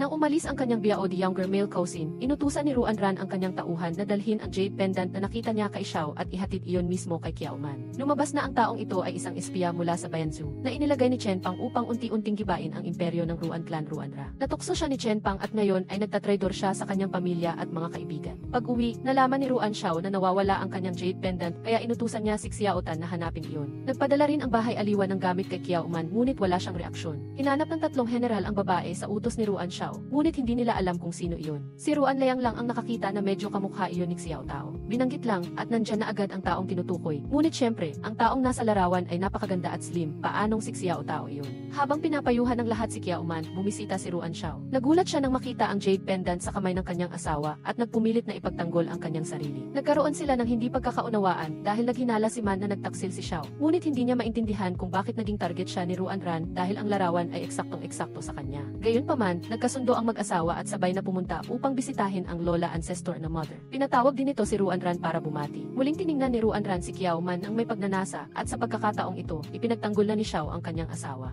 Naramdaman din ni Man ang kaunting pagkaantig. Pagkatapos, ibinalik ng pangunahing bida ang painting kay Ruan Ran. Hindi pa rin siya sumuko at sinadyang humanap ng paraan upang sirain ang relasyon ni na Xiao at Man. Ngayon, dumating ang isang tao mula sa Dung County at nagulat na may tagtuyot sa taong ito. Kakaunti ang ulan at nasira ang lahat ng pananim. Lubos na ikinabahala ito ni Ruan Xiao, kaya sa hapunan, iminungkahi ni Kiao Man na ilipat niya ang Yongning Kanal patungo sa timog. Gayunpaman, alam ni Xiao kung ano ang pinaplano ng kanyang tuso na asawa, kaya agad niyang tinanggihan ang planong ito. Kinabukasan, ipinagsumbong ni Ruan Ran kay Ruan Xiao na lihim na pumasok si Kiao Man sa silid aklatan. Upang maiwasan ang hindi pagkakaunawaan, sinabi ni Ruan Xiao ang tungkol sa pagtingin niya sa liham ni Kiao Man na layunin sanang sirain ang relasyon ng mag-asawa. Pagkatapos ni Ruan Xiao, nagbago naman ang estilo ni Ruan Ran sa panliligaw at sinadya niyang lapitan si Kiao Man. Hindi lang nagalit si Kiao Man sa tuso na si Ruan Ran, kundi nagalit din siya kay Ruan Xiao dahil sa palihim nitong pagsusuri sa mga liham na ipinadala niya sa bahay. Nagtimpi pa rin siya at sumulat pa ng isa pang liham at tulad ng dati, mahigpit itong sinuri. Pero sa pagkakataong ito, ang mga general ni Xiao at pati ang strategist ay natakot at nagbuntong hininga. Lumabas na ang liham na ito ay personal na isinulat ni Kiao Man para kay Ruan Xiao upang hamakin siya. Pagkabasa ng lalaki, galit na galit siya at walang naglakas loob na magsalita sa kanyang mga nasasakupan. Pagsapit ng gabi, hinanap ni Ruan Xiao si Kiao Man, ngunit hindi niya nagawang harapin ito. Balak sana niyang gumawa ng dahilan para matulog, ngunit pinabangon siya ni Kiao Man dahil gusto niyang ipakita ang planong ginawa niya para sa kaarawan ancestor na mother. Nang makita ang kawalang interes ng kanyang asawa, lalong nagalit si Kiao Man. Sumigaw siya ng malakas sa kanyang pangalan at hinampas ang kumot at muling nag-away ang mag-asawa. Nang banggitin ng asawa ang tungkol sa lihim na pagtingin sa liham, hindi na nakapagsalita si Xiao at lumabas. Tinawag ni Kiao Man siyang masama at makitid ang isip. Nang kumalma na siya, saka lang siya natakot, ngunit sa pagkakataong ito ay hindi siya sinaway ni Xiao. Sa kabilang banda, nagulat din ang tauhan ni Ruan Ran na nagmamasid na may babaeng nangahas na sumigaw kay Ruan Xiao. Kinabukasan, naghintay pa rin sina Kiao Man at ang kanyang mga tauhan kay Ruan Xiao para kumain, ngunit hindi ito dumating. Ilang sandali pa, pumasok si Xiao Tan at nagulat na hindi uwi si Ruan Xiao, na lalong nagpagalit kay Kiao Man. Upang mag-ingat, nagpadala si Kiao Man ng liham kay Kiao. Pinapayuhan ang kanyang kapatid na mag-ingat sa Ruan clan Ruanra. Nagtatrabaho si Ruan Xiao nang dalhin ni Xiao Tan ang isang tumpok ng mga sulat kamay na Buddhist Sutra mula kay Kiao Man ayon sa utos. Dahil alam niyang galit pa rin ang kanyang asawa, matutulog na lang siya sa silid aklatan. Sa pagkakataong ito, bumalik si Ruan Duo at naghatid ng magandang balita na ang Yongning Kanal ay muling umagos kasama ang binagong draft ng pag-aayos ng kanal. Ngunit nang isumite ni Ruan Duo ang dalawang uri ng butil mula sa banig na Nayon Village at ang bagong Kabiserak Sindu, napansin ni Gong Sunyang na ang insidenteng ito ay eksaktong-eksakto sa nabanggit ni Kiao Man noon. Nang marinig iyon, medyo nag-alangan si Ruan Xiao, ngunit nagpilit pa rin na huwag bumalik sa master bedroom dahil nahihiya pa rin siya sa kanyang asawa. Dahil sa pagkawalang katiyakan, nagpunta ang lalaki sa silid ni Ruan Ran upang doon muna matulog. Nang gabing iyon, lihim na nakipagkita ang grupo mula sa Bayanzao kay Ruan Ran. Gusto nilang gumawa siya ng paraan upang patayin si Ruan Xiao, ngunit agad niyang tinanggihan. Sumulat si Kiao Man ng liham na humihingi ng tulong para sa barley. Gumamit ng lahat ng uri ng malambot na tula upang kumbinsihin ang kanyang pamilya at ito rin ang paraan niya upang mag-ingat kay Ruan Xiao. Habang iniisip niya ang tungkol sa lalaki, lalo siyang naguguluhan. Minsan ay maginoo at mabait, minsan naman ay masama at hindi kaaya-aya. Sa kabilang banda, nag-utos si Ruan Xiao na itayo ang Dung County Canal at iminungkahi ng lahat si Yang Feng. Siya ay may karanasan at pinagkakatiwalaan ng mga tao, kaya siya ang perpektong pagpipilian para sa posisyon na namamahala sa konstruksyon. Matapos paliwanagan, natauhan ang tiyuhin ng Kiao Clan Kiaora at sumang-ayon sa kahilingan ni Kiao Man. Tuwang-tuwa si Ruan Xiao na ikwento sa kanyang asawa ang tungkol sa pagtatayo ng Dung County Canal, ngunit palagi siyang binaliwala. Habang pinag-uusapan ang pag-organisa ng kaarawan ancestor na mother, hindi sinasadyang narinig ni Kiao Man ang isang nakakagulat na balita matapos makasabi ng hindi sinasadya si Madam Zhu. Lumabas na si A Huang ay nagpunta sa Ruan Clan Ruanra upang magtanong tungkol sa kasal, ngunit hindi alam kung bakit biglang naghiwalay ang dalawang panig. Pagkalipas ng ilang araw, inimbitahan si Huang sa Ruan Residence at sinalubong ng dalawang general. Hindi pa man sila nagpapakita, naramdaman na nila ang maliwanag na karisma ng babaeng general ng Bianzhou. Dumating si Huang sa Yu County kasama ang kanyang pinagkakatiwalaang guide younger brother at ang grupo ay nagsimulang pumasok sa lungsod na ikinagulat ng mga tao. Inakala niya na bibigyan siya ng pabor at papapasukin sa Ruan Residence, ngunit dinala lang siya sa isang bahay tuluyan kaya nanigas ang kanyang mukha sa pagkadismaya. Sa daan pa uwi, bumili si Ruan Layang ng ilang Zhuangzi decorative fried rice paper para kay Xiao Tao. Medyo mayabang ang babae at hindi sana tatanggapin, ngunit sa huli ay tinanggap pa rin niya ang kabutihan ni Ruan Liang. Nakikipag-usap ang lola ancestor na mother kay Kiao Man nang dumating si Huang para magbigay galang. Nagpakita siya ng matinding pagiging malapit sa lola na parang kamag-anak at nagpahayag din ng pagnanais na makipagkaibigan kay Kiao Man. Nang dumating si Madam Zhu, hindi niya napigilan ang sarili na tawagin si Huang na anak ko na parang wala si Kiao Man. Ipinagmalaki din ni Huang na nagdala siya ng ilang rasyon bilang regalo sa kaarawan, ngunit kailangan pa itong suriin. Sa labas, nilalapitan ni Huang si Madam Zhu, ngunit ang totoo ay sinusubukan niyang suriin si Kiao Man. Nang hapong iyon, nakipagkita si Huang kay Ruan Xiao sa isang lugar na puno ng alaala ng kanilang kabataan. Nagpakita pa rin siya ng pagiging malapit sa kanya bilang King Meisuma childhood sweetheart, ngunit ang natanggap niya ay ang kawalang interes lamang ni Xiao. Nag-isip ng matagal si Kiao Man at unti-unti niyang naintindihan ang plano ni Huang. Sa pagkakataong ito, kapag binuksan ng Yanzhou at Ruan State ang Dong County Canal, ang Bianzhou ay mapupunta sa sitwasyon na parang sandwich. Dumating siya bilang isang sugo upang kumbinsihin ang Ruan State na itigil ang pagtatayo ng kanal. Nang gabing iyon, umuwi si Xiao at nakita ang kanyang asawa na nagpapamasahe sa paa bago matulog. Nakita ni Ruan Xiao ang ilang lotus painting sa mesa at inakala niyang gusto iyon ng kanyang asawa, ngunit lalo lang pala siyang nagalit at nagreklamo. Maliwanag na nagsiselo siya dahil inakala niyang may damdamin pa ang kanyang asawa kay Huang, kaya umalis siya. Kinabukasan, pumunta si Huang sa tarangkahan ng lungsod at inutusan ang kanyang mga tauhan na ibalik ang mga rasyon dahil tinanggihan ito ni Ruan Xiao. Pagkatapos, nagdala rin ng kargamento ang Kiao Clan Kiao Jia. Nang makita ito ni Huang, nakaisip siya ng maraming tuso na plano. Tungkol naman sa mga rasyon mula sa Kiao Clan Kiao Jia, mahigpit itong binantayan ni Ruan Ran. Maraming mga bagay ang nakadikit sa mga paa ni Zixin. Swerte si Chuyu na nakabalik sa Ruan Residence at nakipagkita kay Madam Zhu. Nang makita ang kanyang alagang anak na si Xiao Zui na may sakit, hindi maiwasang malungkot si Madam Zhu. Sa kabilang banda, nang pumunta si Ruan Ran sa imbakan ng bigas upang suriin iyon ng gabing iyon, sinundan siya ni Chuyu. Ang opisyal na kaarawan ancestor na mother ay naganap na dinaluhan ng maraming makapangyarihang tao sa pamilya. Sa pagkakataong ito, si Kiao Man ang kumatawan sa Kiao Clan Kiao Jia upang magregalo ng ilang dekalidad na rasyon sa lola ancestor na mother. Ngunit dito nagsimula ang problema. Nakita ng ilang tao na inaanay ang barley ng Kiao Clan Kiao Jia. Ganoon din ang resulta ng suriin. Nagsimulang magkaisa ang mga kaaway ni Kiao Man upang umatake sa kanya sa iba't ibang paraan. Kahit si Ruan Ran ay walang nagawa. Sa pinakamahirap na sitwasyon, personal na tumayo si Ruan Xiao upang protektahan ang kanyang asawa sa harap ng lahat. Naniniwala siya sa pagkatao at kakayahan ni Kiao Man. Ikinuwento din niya ang lahat ng magagandang bagay na ginawa ni Kiao Man, ngunit hindi pa rin tumigil ang mga masasamang tao sa kanilang personal na pag-atake. Si Ruan Xiao, bilang Panginoon, ay kailangang lutasin ang gusot na ito. Dahil sa issue ng barley, lubos na nababagabag si Ruan Xiao. Dahil dito, nawalan ng malay ang lola ancestor na mother na ikinagulat ng buong pamilya. Sa pagkakataong ito, kailangang imbestigahan ng mabuti ni Xiao kung sino ang naghasik ng kaguluhan at lahat ay itinuturing na suspect. Pagkatapos magising, inihayag ng lola ancestor na mother ang isang hindi kapanipaniwalang katotohanan kay Ruan Xiao na si Ruan Ran ay anak pala ni Chen Pang sa Bianzhou. Kung siya ang utak sa likod ng insidente ng bigas, magiging napakahirap ng sitwasyon. Lahat ng sangkot ay mahigpit na binabantayan, ngunit si Ruan Ran lang ang pinapayagang magsaya at gumala ng malaya. Napabuntong hininga na lang si Ruan Xiao. Hindi masaya si Ruan Ran na pinapabora ng kanyang biao di younger male cousin ang kanyang asawa. Sinubukan din nilang mag-usap ngunit nauwi sa wala. Ang planong pinsalain si Kiao Man ay pakana ni Huang at tiwala siya na walang makakaalam. Si Kiao Man sa kabilang banda ay mahigpit ding binabantayan. Galit ang kanyang mga katulong older sisters para sa kanya, ngunit wala na silang magagawa. Walang pakialam si Kiao Man dahil lubos siyang nagtitiwala kay Ruan Xiao. Siguradong ipagtatanggol siya nito. Habang nagliligpit ng mga gamit, natuklasan ni Manman ang pulseras na ginawa ni Ruan Xiao nang magdamag para sa kanya noon. Kung wala siyang kahit kaunting damdamin, hindi siya magsasakripisyo ng ganoon. Habang nag-iisip si Ruan Xiao at ang kanyang grupo ng plano, dinala ni Xiao Tan ang liham ni Kiao Man upang suriin niya. Hindi masyadong masaya si Ruan Xiao. Sa gitna ng kaguluhan, may oras pa siyang sumulat ng liham. Sa simula ay hindi niya balak tingnan iyon, ngunit nagbago ang isip niya sa huling sandali. Ngunit pagkabasa niya ng liham, medyo gumaan ang kanyang pakiramdam. Malinaw na ipinahayag ng liham ang pananaw ni Kiao Man. Lubos siyang nagtitiwala kay Ruan Xiao at naniniwala na gagawa ito ng angkop na pagpapasya. Hindi umuwi si Xiao buong gabi kaya sumulat siya ng liham upang panatagin ang loob ng kanyang asawa at lalo pa siyang nagtiwala kay Xiao. Kinaumagahan, iniutos ni Ruan Xiao na ihambing ang uri ng bigas nang dumating ito sa kasalukuyan at talagang hindi tugma ang mga numero. Kaya, maaaring kumpirmahin na ang Kiao clan ay hindi sangkot. Ang hinala ay napunta kay Ruan Ran. Pagkatapos ng matinding pagtatrabaho, umuwi si Xiao upang magtanghalian kasama kasama ang kanyang asawa upang mag-relax. Nang paalis na siya, tinawag siya ni Kiao Man ng asawa na nagpatigil kay Xiao ng 5 segundo, ngunit sa loob niya ay namumulaklak siya sa tuwa. Pagkatapos ng masusing investigasyon, natuklasan ni Xiao na ang bigas ay may kaugnayan kay Suuyu, ngunit tumakas ito kagabi. Malinaw na mayroong isang taong may intensyong pumatay upang tumahimik. Ang taong nasa likod ni Suuyu ay may napakalaking ambisyon. Nang ipahayag ni Ruan Xiao ang resulta ng investigasyon, dumating muli si Ruan Dian. Sa kalagitnaan ng pagtatalo ng magkabilang panid, tumakbo si Zhu Shi upang akuin ang responsibilidad. Tila ginamit ni Huang ang psikolohikal na manipulasyon para magsakripisyo si Zhu Shi at Suuyu para sa kanya. Nahulaan ni Ruan Xiao ang katotohanan, ngunit nanatili siyang tahimik. Hindi inaasahan ni Huang na muling titimbangin ni Ruan Xiao ang pagkain, kaya kumapit siya kay Zhu Shi upang itago ang katotohanan at pigilan siyang magpatuloy sa investigasyon.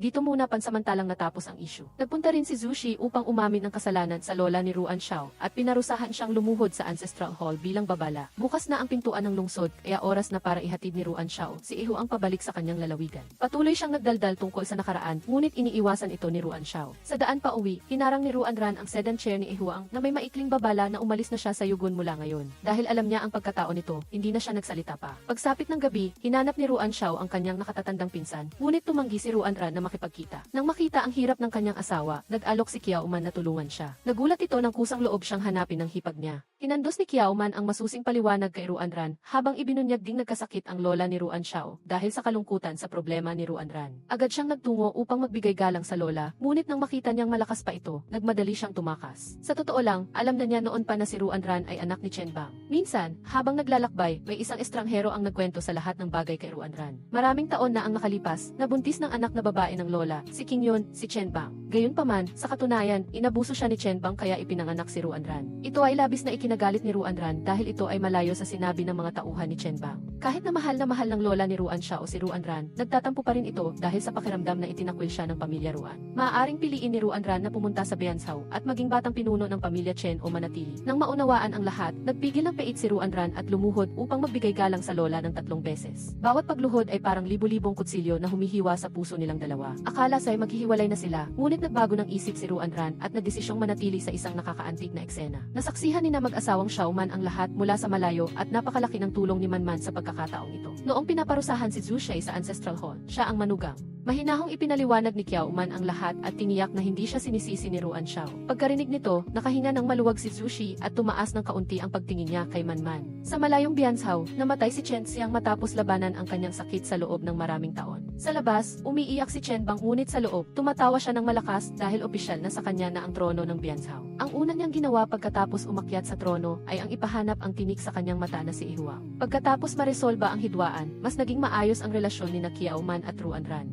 Tigil na ang paggamit niya ng mga taktika upang paghiwalain silang mag-asawa at ilang beses pa siyang tumulong kay Man Man sa publiko. Nagpadala rin ang Yanzhou ng mas maraming pagkain upang makabawi sa nakaraang insidente, ayon sa kaayusan ni Man Man. Tapos na ang problema sa binhing palay, ngunit kailangan pa ng mas maraming tagapangasiwa sa Yungon. Ang mas mahalaga, ang prinsipe at gobernador ng Yungon ay malapit na kaibigan ni Ruan Dian. Dahil wala nang pagpipilian, kailangang personal na pangasiwaan ni Ruan Xiao ang paghukay ng kanal sa Yungon at aalis siya pagkatapos ng 2 araw. Pagdating pa lang ng sedan chair ni Huang sa hangganan ng Bianzhao, nakatanggap na siya ng masamang balita tungkol kay Chen Xiang. Gayunpaman, hindi ito ang oras para siya ay umiyak dahil hinahanap siya ng mga tauhan ni Chen Bang sa lahat ng dako. Upang simulan ang kanyang plano na bawiin ang lahat, ang una niyang ginawa ay alisin ang hugis bulaklak na tattoo sa kanyang noo. Dahil aalis si Xiao para sa isang business trip, ansamantala niyang ibinigay ang kapangyarihan kay Ran upang mamahala sa Yugon. Nang ikwento niya ito sa asawa, nag-alok si Kiao Man na sumama kay Ruan Xiao dahil gusto niyang samantalahin ang pagkakataong maglakbay. Sa simula, tumanggi si Xiao dahil magiging mapanganib at mahirap para sa kanya ang sumama, ngunit tiwala si Kiao Man dahil sa proteksyon ng kanyang asawa. Kinabukasan, naghanda ang lahat para umalis. Nakita ni Ruan Lei ang natila nagmamadali ang kanyang Panginoon at aabutan na sana si Kiao Man, ngunit pinigilan siya. Nagpaalam din sina Ruan Ran at Goshi kina Ruan Xiao. Nagbiro pa si Ruan Ran sa kanyang nakababatang kapatid at hipag na nagpatawa sa lahat. Kabaliktaran ng nakaraang paglalakbay, nagplano si Ruan Xiao at nagbigay ng maayos na pahinga. Ang unang opisyal na paglalakbay kasama ang kanyang asawa ay medyo nakakabigla para kay Kiao Man, ngunit kailangan niyang umangkop. Gayunpaman, nagkaroon sila ng pribadong oras ng magkasama at napakasaya nito. Sa pagkakataong ito, ipinagmalaki rin ni Ruan Lei ang nabinigyan siya ng isang kaibigan ng isang kapakipakinabang na mapa patungo sa Yungon. Ayon sa direksyon ni Ruan Lei, 4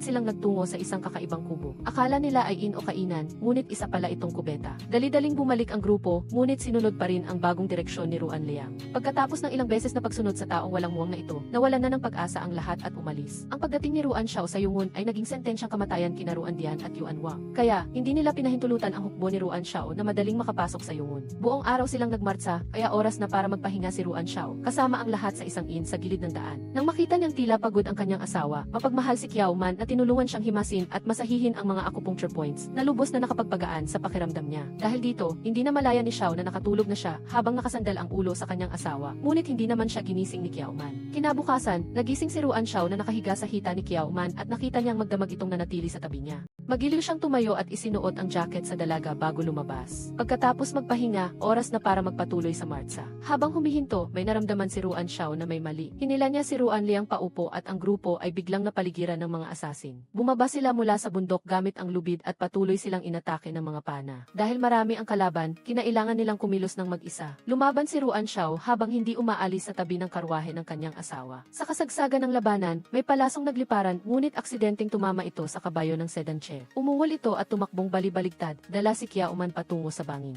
Nang makita ang asawa sa panganib, tumakbo si Ruan Xiao at ginamit ang kanyang espada upang putulin ang renda ng kabayo. Pagkatapos ay ginamit ang lubid upang pigilin ang sedan chair sa buong lakas. At matagumpay siyang nakalikha ng puwang para kay Kiao Man na tumalo ng buong tapang. Nailigtas ng mag-asawa ang isa't-isa mula sa isang tiyak na pagkatalo, ngunit nasugatan si Xiao sa kaliwang kamay. Mukha siyang maayos, ngunit ang palaso ay nalason, kaya dahan-dahang bumagsak si Xiao. Dahil sa biglaang pag-atake at pagkawala ng malay ng Panginoon, agad silang humanap ng pinakamalapit na rest stop upang magpahinga. Nagpadala ng mga tauhan upang gamutin ang sugat ni Ruan Xiao. Palaging nagbabantay si Kiao Man at hindi maitago ang kanyang matinding pag-aalala habang si Xiao ay walang malay. Ayon sa obserbasyon ni Kiao Man, malinaw na may nagplano ng pag-atake at malaki ang posibilidad na si Ruan Dian ang utak nito. Balak ni Ruan Lei ang nahanapin at makipag-away dito, ngunit ito ay magiging pagpapakamatay lamang. Sa huli, wala silang ibang pagpipilian kundi ang magpatuloy sa pag-usad. Kapag nakarating sila sa Yungon, magiging ligtas sila dahil hindi maglalakas loob si Yuan Wang na gumawa ng aksyon. Sa huli, nakarating din ang grupo sa Yungon matapos ang mahabang paglalakbay. Nagising na rin si Ruan Xiao sa inn matapos mawala ng malay sa loob ng 2 araw. Nang siya ay himatayin, si Kiao Man ang nagbigay ng direksyon sa lahat. Nakikipag-usap siya noon kay Yuan Wang tungkol sa isang mahalagang bagay. Nang marinig niyang nagising na ang kanyang asawa, tumakbo siya pabalik sa rest stop at yumakap ng mahigpit kay Ruan Xiao. Sa totoo lang, takot na takot si Kiao Man, ngunit nang magkaroon ng problema ang kanyang asawa, kailangan niyang magpakatatag upang pamunuan ang lahat. Lumuluha si Kiao Man habang mahigpit na niyakap si Ruan Xiao, at ibinunyag na tinanggihan ni Yuan Wang ang kanyang alok tungkol sa pagtatanim ng barley sa taglamig sa Yungon. Upang maging maayos ang lahat, iminungkahi niya na dapat silang gumawa ng plano upang paghiwalayin sina Yuan Wang at Ruan Dian.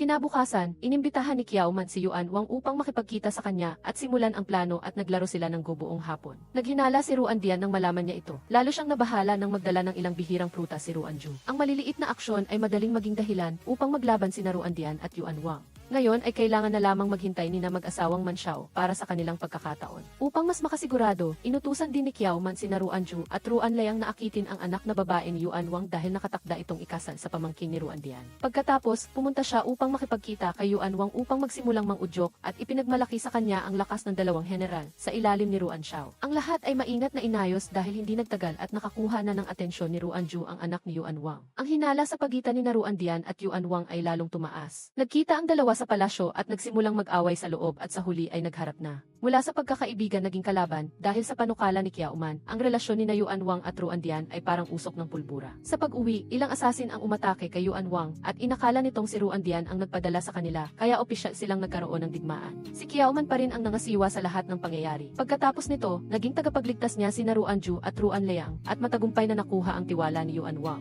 Nag-invest pa sina Liang at Ju sa kaunting peking dugo para magmukhang totoo at ganap na nalinlang si Yuan Wang. Pagkatapos ng ilang sandali, nakatanggap ng balita si Ruan Dian na sinusuportahan ni Yuan Wang ang kampo ni Ruan Xiao sa pagtatayo ng kanal sa Yungon. Nagalit siya dahil dati silang magkaibigan ni Yuan Wang ngunit pinagtaksilan siya. Kaya, balak ni Ruan Dian na magpadala ng hukbo, ngunit agad siyang nakatanggap ng nakamamatay na saksak mula sa likuran at agad na namatay. Si Ruan Ju ang gumawa nito, kaya ang isang malaking hadlang para kay Ruan Xiao ay naalis na. Inayos ni Yuan Wang para maging manggagawa sa paghukay ng kanal sa Yungon ang mga natitirang tauhan ni Ruan Dian. Dahil alam niyang hindi pa sapat ang lakas tao, nagpadala si Ruan Xiao ng karagdagang tauhan mula kay Yang Fu na sinamahan ni Ruan Duo papuntang Yungon. Yungun. Maya-maya, nagdala si Ruan Layang ng liham na nagbabalita ng pagkamatay ni Chen Xiang at ang pag-upo ni Chen Bang sa kapangyarihan. Sa hangganan, naghahanap si Ehuang ng paraan upang makatakas, ngunit hinuli siya ng mga sundalo ni Chen Bang. Akala niya, sa pagkakataong ito ay mamamatay na siya, ngunit swerte at walang taong may marka ng piyoni sa sasakyan kaya siya ay pinatawad. Agad namang iginuhit ni Ehuang ang kanyang tatak na piyoni sa noo at nanumpa na babawiin niya ang lahat ng sa kanya. Kinagabihan, habang nagbabasa si Ruan Xiao, tumakbo ang kanyang asawang si Qiao Man na masiglang humihingi ng regalo matapos ang kanyang kamakailang tagumpay. Wala namang nagawa si Xiao kundi sumang-ayon. Kinabukasan, pumunta siya sa bayan kasama ang kanyang mga kapit upang maghanap ng regalo. Nag-alok ang 4 na general ng iba't ibang regalo para sa kababaihan, ngunit walang nagustuhan si Xiao. Matapos mag-isip ng matagal, may kakaiba at natatanging napili si Ruan Xiao.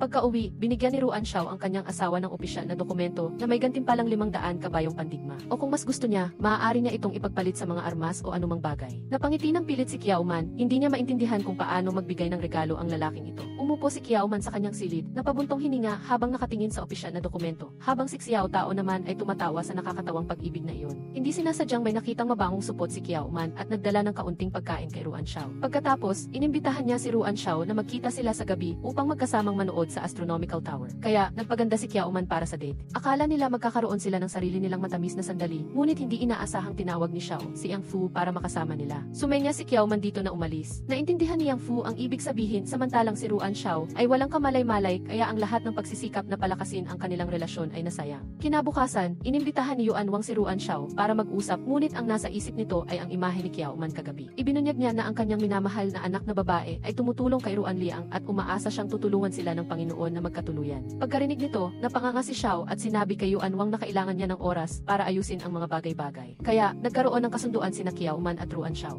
Kung sumang-ayon si Ruan Liang ang napakasalan ang anak na babae ni Yuan Wang, siya ang panalo, ngunit kung tanggihan ni Ruan Liang ang kasal, mananalo si Qiao Man at kailangang sumang-ayon si Xiao na mamasyal kasama siya. Tiwala siya dahil alam niya kung sino talaga ang gusto ni Ruan Liang. Matapos talunin ang Panginoon, nagpasya si Ruan Liang na hanapin ang babaeng lihim niyang gusto at bigyan si Xiao Tao ng regalo bilang pagpapahayag ng kanyang damdamin. Ang mahalagang bagay na ibinigay ni Ruan Liang sa kanyang crush ay isang gintong mini sword at ito rin ang pinakahalagahan niya na nagpapakita ng kanyang pagmamahal kay Xiao Tao. Medyo nagulat ngunit labis na natuwa ang dalaga at pareho silang nakangiti ng may kasama. Narinig ng iba pang mga general ang lahat kaya bihinila nila si Ruan Liang upang tuksuhin. Habang naghihintay na magpalit ng damit ang kanyang asawa, nakita ni Ruan Xiao si Xiao Tao na natutuwa sa regalo mula kay Ruan Liang. Balak niyang magtanong ngunit hinila siya ni Qiao Man upang mamasyal. Inamin na rin ni Qiao Man ang pag-ibigan ni Ruan Liang at Xiao Tao, kaya ngayon lang naintindihan ni Xiao kung bakit tinanggihan ng kanyang kapit ang anak ni Yuan Wang. Masayang namili si Qiao Man habang si Ruan Xiao ang naging tagabitbit. Pagkatapos maglibot sa buong bayan, pumasok si Qiao Man sa isang tindahan ng alahas at gustong bumili ng ilang magagandang hairpin. Hindi inaasahang pumasok si Ruan Xiao at basta na lang nagkomento na ang mga hairpin ay mga ordinaryong regalo lamang, kaya nawala ng gana si Qiao Man at umuwi. Nakaramdam ng pagkailang si Xiao Tao nang bumalik ang kanyang amo na nakasimangot at galit. Iba kay Qiao Man, masiglang-masigla si Xiao Tao buong araw matapos siyang bigyan ni Ruan Liang ng regalo. Nang marinig ang kwento ni Xiao Tao, naintindihan ni Qiao Man na ang pagkakamali ni Ruan Xiao ay dahil sa kanyang pagkukulang. Sa pagkakataong ito, bumalik si Ruan Xiao na may dalang pinamili niya noong hapon, ngunit wala nang ganang magsalita si Qiao Man at sinabing ipamigay na lang ang lahat sa iba. Ngunit nang makita niya ang isang napakagarang hairpin na binili ni Ruan Xiao, bigla siyang sumaya. Oras na para umalis ang hukbo ni Ruan Xiao sa Yungun at bumalik sa Yugun. Nagreklamo si Yang Fu na nakalimutan niya ang manual sa pagtatayo ng kanal sa Banji, kaya humingi siya ng tulong kay Ruan Xiao na kunin ito. Dahil sa naunang kasunduan kay Qiao Man, may dahilan na siya para bumalik sa Banji. Nahikayat si Ruan Xiao ng asawa, kaya labag sa loob siyang pumayag na sumama ito. Sa Boyay, nagkaroon ng aksidente si Pisay habang umaakyat sa bundok upang mamitas ng apricot para kay Qiao. Tila na ambush si Pisay dahil ang kagubatan ay malapit sa hangganan ng Boyay at ito ang lugar kung saan madalas nagpapatro si Xutay. Siguradong siya ang may kagagawan. Nailigtas si Pisay sa tamang oras, ngunit malubha ang kanyang mga sugat at malalim ang pagkawala ng malay. Sa kabutihang palad, nagising si Pisay pagkatapos ng ilang araw. Hiling lang niya na mamuhay silang dalawa ng masaya hanggang sa kanilang pagtanda, walang pakikipaglaban at walang alalahanin. Dumating ang hukbo ni Ruan Xiao sa kagubatan upang magpahinga. Kusang loob na lumapit si Qiao Man kay Ruan Xiao upang makipag-ugnayan. Malinaw ang kanyang intensyon. Sa kalagitnaan ng romansa, kailangang umalis si Ruan Xiao upang asikasuhin ang trabaho. Dahil naisahan siya ni Xiao Tao, napilitan siyang humingi ng tulong sa tatlong kapatid upang suyuin ang kanyang asawa. Inimbitahan nila si Qiao Man sa isang liblib na lugar upang mag-alala si Ruan Xiao. Pagkatapos, nagkunwari sina Ruan Ju at Ruan Liang na nawawala si Qiao Man. Nagbabala na baka kinidnap si Qiao Man ng mga bandido, kaya nagmamadaling hinanap ni Ruan Xiao ang kanyang asawa. Nang dumating siya sa kinaroroonan ni Ruan Duo, nakita niyang wala si Qiao Man, kaya lalo siyang nataranta sa paghahanap. Nagmamadaling hinanap ni Ruan Xiao ang dinaanan ng kanyang asawa at natuklasan na siya ay napapalibutan ng isang grupo ng ng mga tao. Nagmamadali siyang sumugod upang hilahin si Kiao Man at inuwi ang kanyang asawa at inutusan ang mga taong iyon na alisin lahat. Tulala si Kiao Man at hindi naintindihan kung ano ang nangyari, ngunit buti na lang at nailigtas pa rin ang sitwasyon. Sa totoo lang, hindi magnanakaw ang mga taong iyon kundi mga refugee na gumagala kung saan-saan. Tinitingnan lang ni Kiao Man ang terrain upang tulungan silang magtayo ng tahanan. Hindi lang ito naging madali. May kabaitan si Ruan Xiao na tanggapin sila pabalik sa Banji at sisimulan nila ang isang bagong buhay. Dahil sa pangyayari kaninang umaga, naging malapit at bantay si Ruan Xiao sa kanyang asawa hanggang gabi. Ngayon, kahit saan pumunta si Kiao Man, hindi siya pwedeng umalis sa tabi ni Ruan Xiao. Sa tingin mo ay dominanteng di siya. Ngunit sa totoo lang, labis na nag-alala si Ruan Xiao kaninang umaga nang malaman niyang nawawala ang kanyang asawa. Pagkakita sa puso niya, si Kiao Man ay masayang masaya at naantig. Hindi niya maiwasang mapangiti ng may kasiyahan. Sa kabilang banda, ang tiyuhin ni Kiao Man ay pumipili ng maraming magagandang babae upang gawing tribute sa ibang mga bansa. Makakatulong ito sa pamilya Kiao na palawakin ang kanilang relasyon, ngunit mariing tinutulan ito ng pamilya. Nais ni Ruan Xiao na magtayo ng tahanan para sa mga refugee, kaya ang pagbabalik sa Yugon ay maantala ng ilang araw. Ngayon lang naintindihan ni Ruan Xiao ang nangyari noong nakaraang gabi at nag-alok na manood silang muli ng astronomiya ng magkasama. Lihim na natuwa si Kiao Man dahil mas pinong na si Xiao kaysa noon. Si Kiao Si ay nagkaroon ng alitan sa kanyang ama nang ituring siya nitong parang kalakal para sa palitan ng mga benepisyo, kaya binalak niyang umalis ng bahay. Hindi rin pinigilan ng ginang si Kiao Si dahil gusto niyang sumama sa pag-alis nito. Pagdating ng gabi, nag-set up sina Xiao at Man ng date para magtanaw ng mga bituin, ngunit nakakalungkot na madilim ang kalangitan at wala silang makitang bituin. Inamin niya na noong una ay pinakasalan niya si Kiao Man bilang formalidad lamang, ngunit habang tumatagal silang magkasama ay lalo siyang nahulog sa tinatawag na pag-ibig. Sa pagtingin sa mga mahihirap na refugee, lalo pang ninais ni Ruan Xiao na pag-isahin ang imperyo at lumikha ng isang mundong mapayapa. Ang mag-asawa ay unti-unting nagkalapit sa isa't-isa at mas nagbukas din si Ruan Xiao sa kanyang asawa. Sa panig na ito, sina Kiao Si at ang ginang ay dumating sa tirahan ni Dakiao, kasama si Bisi at malugod silang sinalubong. Masayang masaya ang ginang na si Dakiao, na isang panganay na ginang ng Kiao family, ay kailangang maglakbay ng malawakan, ngunit ngayon ay maaari ng mamuhay ng masaya kasama ang taong mahal niya. Pagkatapos ng mahabang paglalakbay, ligtas na nakabalik sina Xiao at Man sa 8th County. Ang una nilang ginawa ay batiin si ancestral grandmother. Tuwang-tuwa siya sa pagganap ng kanyang apo at ng kanyang manugang na babae. Pinuri rin ni Ruan Ran ang mag-asawa, ngunit may intensyong magtanong tungkol sa kanilang damdamin para sa isa't-isa. Bagaman naantig na siya kay Kiao Man, nagpanggap pa rin si Ruan Xiao na malamig upang hindi mapahiya. Hindi inaasahang bumalik si Kiao Man dala ang kanyang gamit na ikinahiya ng apo, at nagmadali itong umalis upang bisitahin ang kanyang ina, kaya hindi napigilan ng lahat na matawa sa lalaking ito na malamig sa labas, ngunit mainit sa loob. Nagdala si Ruan Xiao ng ilang regalo kay Zushi na labis na ikinatuwa nito. Matagal na rin ang huling nagkaroon ng ganoong taos-pusong pag-uusap ang mag-ina. Ang lahat ay napakaganda at maayos para kay Ruan Xiao ngayon. Mula sa trabaho hanggang sa personal na buhay, inihanda rin ni Kiao Man ang mainit na tubig para maligo ang kanyang asawa. Habang nagpapahinga siya sa paliguan, hindi sinasadyang nakita niya ang damit ng kanyang asawa, kaya gihi ang mga matatamis na alaala at ang kamanghamanghang damdamin para kay Kiao Man ay biglang bumalik kay Ruan Xiao. Ngunit ang pinakamalaking hadlang para kay Ruan Xiao ay ang paghihiganti pa rin sa paglipol ng angkan noong nakaraan. Sa kabilang banda, ang mga salita ng lola ni Ruan Xiao ay lalong nagpagulo kay Ruan Xiao dahil nais nitong talikuran niya ang galit upang mamuhay ng masaya. Ang pagtatayo ng kanal ang panimulang hakbang sa mithiing pangkapayapaan ni Ruan Xiao, at ang susunod na hakbang ay ang pag-organisa ng isang piyesta sa Luli. Aanyayahan nila ang mga bayani mula sa lahat ng dako. Una ay upang palawakin ang pakikipagkaibigan sa mga bansa, at pangalawa ay upang ipakita ang kanilang sinseridad sa kapayapaan. Nang gabing iyon, nagkita sina Xiao at Ruan Ran upang uminom. Bagamat payapa na siya, may intensyon pa ring paghiwalayin ni Ruan Ran ang mag-asawang Xiao Man.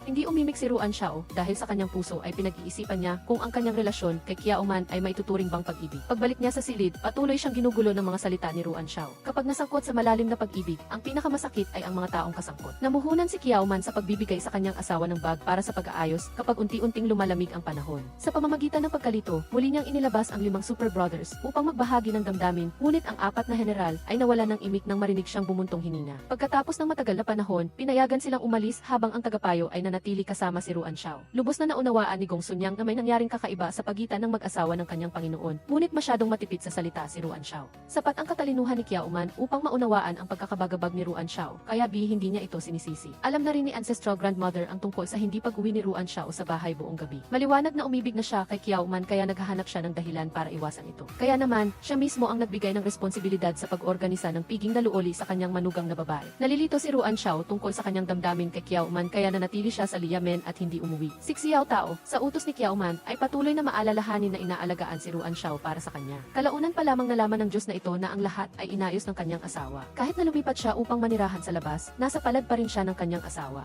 Kamakailan, nais ni Ruan Xiao na hikayatin ang sikat na iskolar na si Gao Heng na tumulong sa kanya sa pag-oorganisa ng piging na luoli. Si Kiao Man, sa bahay, ay inaayos pa rin ang lahat para kay Ruan Xiao, mula sa pagkain at inumin hanggang sa damit. Nang mag-ayos ng mga gamit si Xiao Tao, hindi niya sinasadyang natuklasan ang kahon ng alaala ni Ruan Xiao. Ngayon, napagtanto ni Kiao Man na ang kahon ay naglalaman ng kalahating jade pendant na laging itinatago ni Ruan Xiao. Nagkataon, si Empress E ay nagsuot din ng eksaktong katulad na kalahating jade. Ang puso ni Manman ay nabagabag nang maisip niya na si Ruan Xiao at si Empress E ay nagkaroon ng kasunduan sa kasal. Habang nagtatrabaho, nakatanggap si Xiao ng ilang merienda mula sa Dan County. Naunawaan niya ang malalim na intensyon ng kanyang asawa at nang makita niyang ipinadala sa kanya ang kahon ng kanyang mga alaala, doon niya lamang napagtanto ang dahilan ng pagtatampo nito. Pag-uwi niya, nakita ni Ruan Xiao ang walang pakialam na mukha ni Kiao Man. Bago iyon, nilambing niya ng kaunti si Kiao Man sa pamamagitan ng paghiga sa hita nito at pagpapamasahe. Detalyado niyang ipinaliwanag ang tungkol sa kahon ng mga alaala at na ang lahat ay mga naiwan ng kanyang ama at nakatatandang kapatid na lalaki. Ang mahalagang jade pendant ay sa kanyang nakatatandang kapatid na lalaki. Sinabi ni Ruan Xiao, hinati niya ito sa dalawa at ito ay isang kayamanan na sumisimbolo sa kasunduan sa kasal sa pagitan niya at ni Empress E noon. Ang mga damdamin sa kanyang puso ay unti-unting inihayag ni Ruan Xiao sa kanyang asawa. Ang pag-ibig at pagkamuhi ay labis na nakapagpapabagabag sa kanya. Ang mag-asawa ay naging mas matamis sa isa't isa nang hindi nila namamalayan.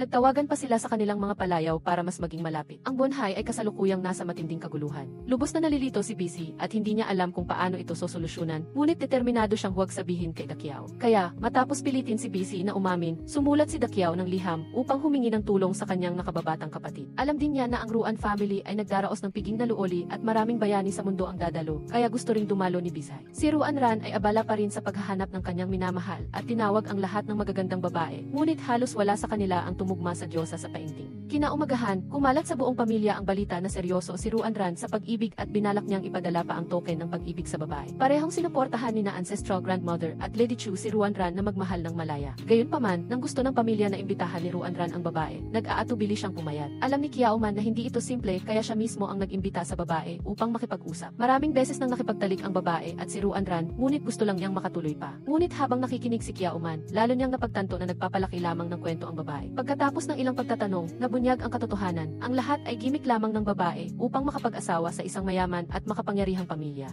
Narinig ni Ruan Ran ang lahat at lubos siyang nagpapasalamat kay Kiao Man. Akala ng lahat ay puro paglalaro at pagwawaldas ang ginagawa niya, ngunit si Kiao Man lamang ang nagbigay ng kanyang lakas upang patunayan ang kanyang kawalang sala. Ang damdamin ni Ruan Ran para sa kanyang hipag ay tumaas ng isang antas na hindi niya alam. Ang liham na ipinadala ni Dakiao sa kanyang kapatid ay ipinadala kay Ruan Xiao upang masuri. Hindi tulad ng dati, hindi na balak ni Xiao na tingnan ito, ngunit ang lahat ng general ay mausisa sa kung ano ang isinulat ni Dakiao kay Kiao Man. Habang nagdidiskusyon ng mga opisyal na gawain, narinig ni Ruan Xiao na nagsisismisan sina Kiao Man at Gao Heng. Lumitaw ang selos, nagmamadaling hinanap ni Ruan Xiao ang kanyang asawa at hinila ito palabas ng karamihan upang ipahayag ang kanyang pag-aari. Sa daan pa uwi, si Xiao mismo ang naghatid sa kanyang asawa pa uwi, ngunit amoy suka pa rin sa selos. Hindi pa rin isinuot ni Kiao Man ang hairpin na pinag-ukulan ni Ruan Xiao ng labis na pag-iisip para lang gawin para sa kanya. Hindi man niya direktang sinabi, ngunit matagal na niyang itinuring si Manman bilang kanyang sariling babae. Pag-uwi niya ng gabi, malungkot pa rin si Ruan Xiao dahil napagtanto niyang napakarami niyang karibal. Nang marinig niyang patuloy na pinupuri ni Kiao Man si Gao Heng, muli siyang naging banga ng maasim na suka. Natuwa si Kiao Man na tuksuhin ang kanyang asawa at pinuri siya ng ilang salita upang pababain ang kanyang init. Kinabukasan, dahil sa usapin ni Gao Heng, muling nag-alala si Ruan Xiao. Pagkatapos lang niyang magsalita, dumating na si Gao Heng para humiling ng pakikipagkita dahil natapos na niya ang sanaysay ng pagpupuri para sa piging na luoli. Pagkatapos manood ni Ruan Xiao, hindi niya maiwasang hangaan ang talento ni Gao Heng. Kaya naman, gumawa ang Diyos na ito ng dahilan upang itulak si Gao Heng ng diretso sa lugar ng bundok upang hindi na siya makita. Sa oras na ito, ang magkapatid na Empress ay naanod na sa bansa ng Wushan at pansamantalang nananatili sa isang mahirap na inn. Nagkasakit siya ngunit dahil sa kakulangan sa buhay, hindi siya makahanap ng dekalidad na gamot para gamutin ang kanyang sakit. Pagkatapos niyang magsalita, dumating si Xutay. Sa pag-aakalang tapos na ang biyaheng ito, kung bumalik siya sa Dan County, nagbago ng isip si Xutay at nais na siyang protektahan.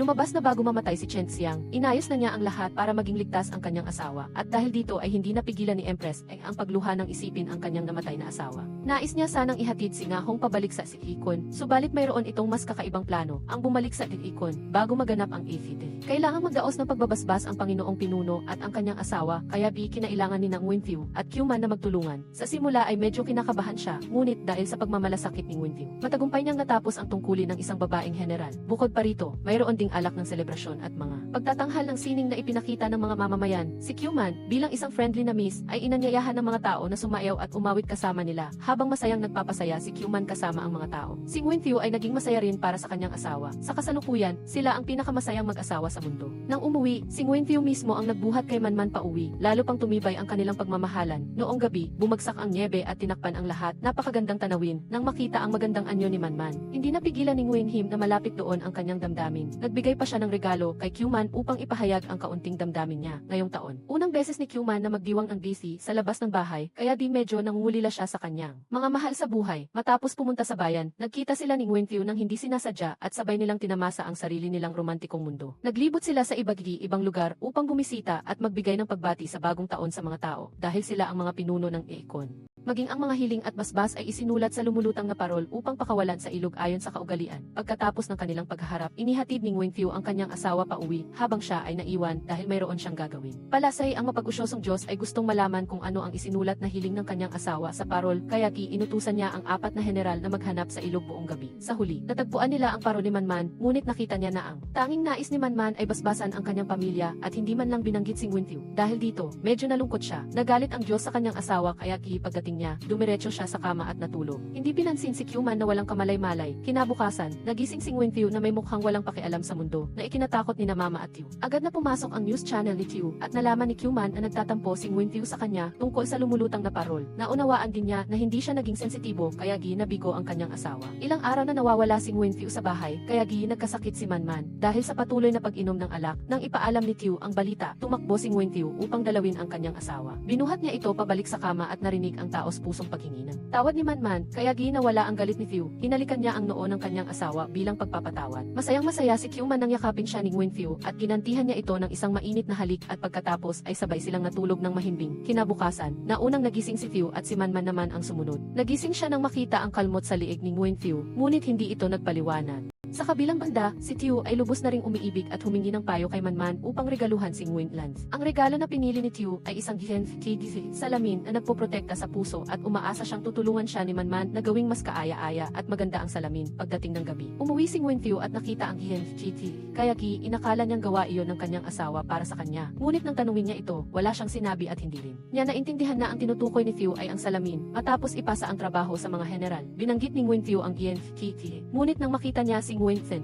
ay nanigas ang kanyang mukha. Sayang, lalo lang hindi naintindihan ni Manman ang mga salitang ito. Mas kawawa pa ang Diyos dahil lang sabihin ni Fiu na hindi maganda ang pakiramdam niya kamakailan. Tinanggal ni Q-Man ang lahat ng paborito niyang pagkain at pinakain siya ng puro gulay. Mas nakakainis pa, madalas ipinagmamalaki ni Nguyenfiu ang salamin na regalo ni Tiu, kaya lalo pang nainis si Nguyenfiu. Nang makita na nakasimangot ang pinuno, nagpa siya si Nguyenfiu na hanapin ang kanyang kasintahan upang linawin ang bagay at agad na naunawaan ni Tiu ang problema. Pagkatapos, ikinuwento niya ito kay Q-Man at alam na agad nito ang kanyang gagawin. Pagkaraan ng ilang sandali, bumalik si Nguyenfiu at binigyan siya ng kanyang asawa ng GNFKT. Pagkatanggap pa lang ng regalo, napangiti ang Diyos dahil sa tuwa, ngunit kinailangan niyang magpanggap na cool para hindi mapahiya. Sa sandaling iyon, nakatanggap si Nguyenfiu ng balita na darating si Nga Hong upang makipagkita, kaya nagpaalam si Manman na sumama. Gayunpaman, gumawa ng dahilan si Fiu na pagod ang kanyang asawa sa buong araw, kaya pinaiwas niya si Manman. Nang malaman ni Nguyenfiu ang kalagayan ni Nga Hong, pinadalhan niya ito ng doktor upang suriin. Sinira niya ang sarili niyang lalamunan at muntik nang maging pipi. Ngunit ipinangalanda kanya na pinilit siya ni Bien, plano raw ng matanda lalaki na ipadala siya bilang handog sa ibang mga bansa upang bumuo ng ugnayan, kaya wala nang pagpipilian si Nga Hong. Bukod pa rito, si Qvit ang nagpilit sa kanya na uminom ng gamot at si Qg naman ang inutusan na hulihin siya. Ipinagmalaki pa ni Nga Hong ang kanyang basag na jade pendant at idinawit pa si Manman sa kanyang reklamo. Kahit napilit na ipinagtanggol ni Fiu si Q-Man, hindi niya maiwasang mag-alala sa loob. Nang bumalik siya, iniulat ni Nguyenlands na abala ang Chu sa paghahanap ng mga magagandang babae at nag-imbestiga rin sa isang bagong sikat na hot girl sa Chu. Dahil din dito, nagpa siya si Nguyenfiu na kanselahin ang imbitasyon sa This party ng Q family kahit na nangako na siya sa kanyang asawa dati. Dahil sa mabuting hangarin na tulungan si Nga Hong, nag-aksaya si Q-Man ng oras sa pagsulat ng mahabang listahan ng mga gamit para sa pang-araw-araw na pamumuhay nito. Nagmamadaling pumasok si Q upang magbigay ng masamang balita. Kinumpis ka ni Nguyenfiu ang imbitasyon ng Q family matapos siyang lokohin ni Nga Hong. Kaya nagdilim ang mukha ni Manman. Hinanap niya si Winfiu at siya mismo ang nagbigay sa kanya ng imbitasyon at nagbigayan sila ng isang mainit na yakap. Sa panig ni Winfen, mas malala pa ang sitwasyon. Dahil sa wala nang mapuntahan at labis na pagkauhaw sa kapangyarihan, walang awang pinadala ni Ludim ang kanyang ama at madrasta sa bingit ng kamatayan sa isang iglap. Biglang dumating si Kyugi sa Daikon at agad itong ibinalita ni Tiu kay Kyuman. Hula nila, kusang loob na umalis si Kyugi sa bahay dahil wala siyang dalang travel permit. Pinayuhan ni Kyuman ang kanyang mga tauhan na huwag ipaalam kay Winfiu dahil ayaw niyang mahirapan ang kanyang asawa. Buti na lang at nang umalis siya sa mansyon. Humingi ng pabor si Kyuman na makasakay sa karwahe ni Winhim na malapit lang. Sa kabilang banda, wala si Tiu sa bahay dahil pumunta siya upang hanapin si Ngahong imbes na magtrabaho. Sa pagkakataong ito, ipinangako ni Winfiu na papayagan si Tigi na lumahok sa SCDV Assembly upang ipakita ang kanyang talento bilang tanda ng kabutihang loob. Nang umuwi siya, naghihintay si Winhim sa pintuan at ibinigay kay Winfiu ang jade na personal na inayos ni Kyuman. Tinanong ni Tiu kung nasaan ang kanyang asawa at nalaman niyang sinusundo nito si QB. Sa kabilang banda, matagal nang naghihintay sina Kyuman at Winhim sa pavilion sa labas ng lungsod. Ngunit wala pa rin si QB. Nagsimula siyang mag-alala na baka may nangyaring masama sa kanyang nakababatang pinsan at sa kabutihang palad, pagkaraan ng ilang sandali ay nakita na niya si QD na nakasakay sa kabayo. Matagal nang hindi nagkikita ang magkapatid kaya hindi nila maiwasang mapaluha. Pagkatapos, nang makita niya ang pangatlong tao, hindi sinasadyang tinawag ni QD si Ki Fubayaw, dahilan upang mamula sina Kyuman at Winhim sa hiya. Inakala niyang si Winhim ay si Winfiu. Ikinuwento lahat ni QD kay Manman ang nangyari sa Q family. Nang magtanong siya tungkol kay Ngahong, iginiit ni QD na siya ay inosente. Sa huli, pinayuhan niya si QD na maging maingat kapag nakikita si Winfiu upang maiwasan ang anumang gulo. Pagkatapos maging hari ng Dansnhai, itinatag ni Ludim ang kanyang sariling diktadurya. Siyempre, bilang bagong hari ng Dansnhai, dadalo rin si Ludim sa Tite Assembly. Matapos ihatid ni Kyuman ang kanyang nakababatang kapatid sa lola, binigyan siya ng matanda ng isang mahalagang espada at isa sa ayos ang kanyang pananatili sa pinakamahusay na inn sa Daikon.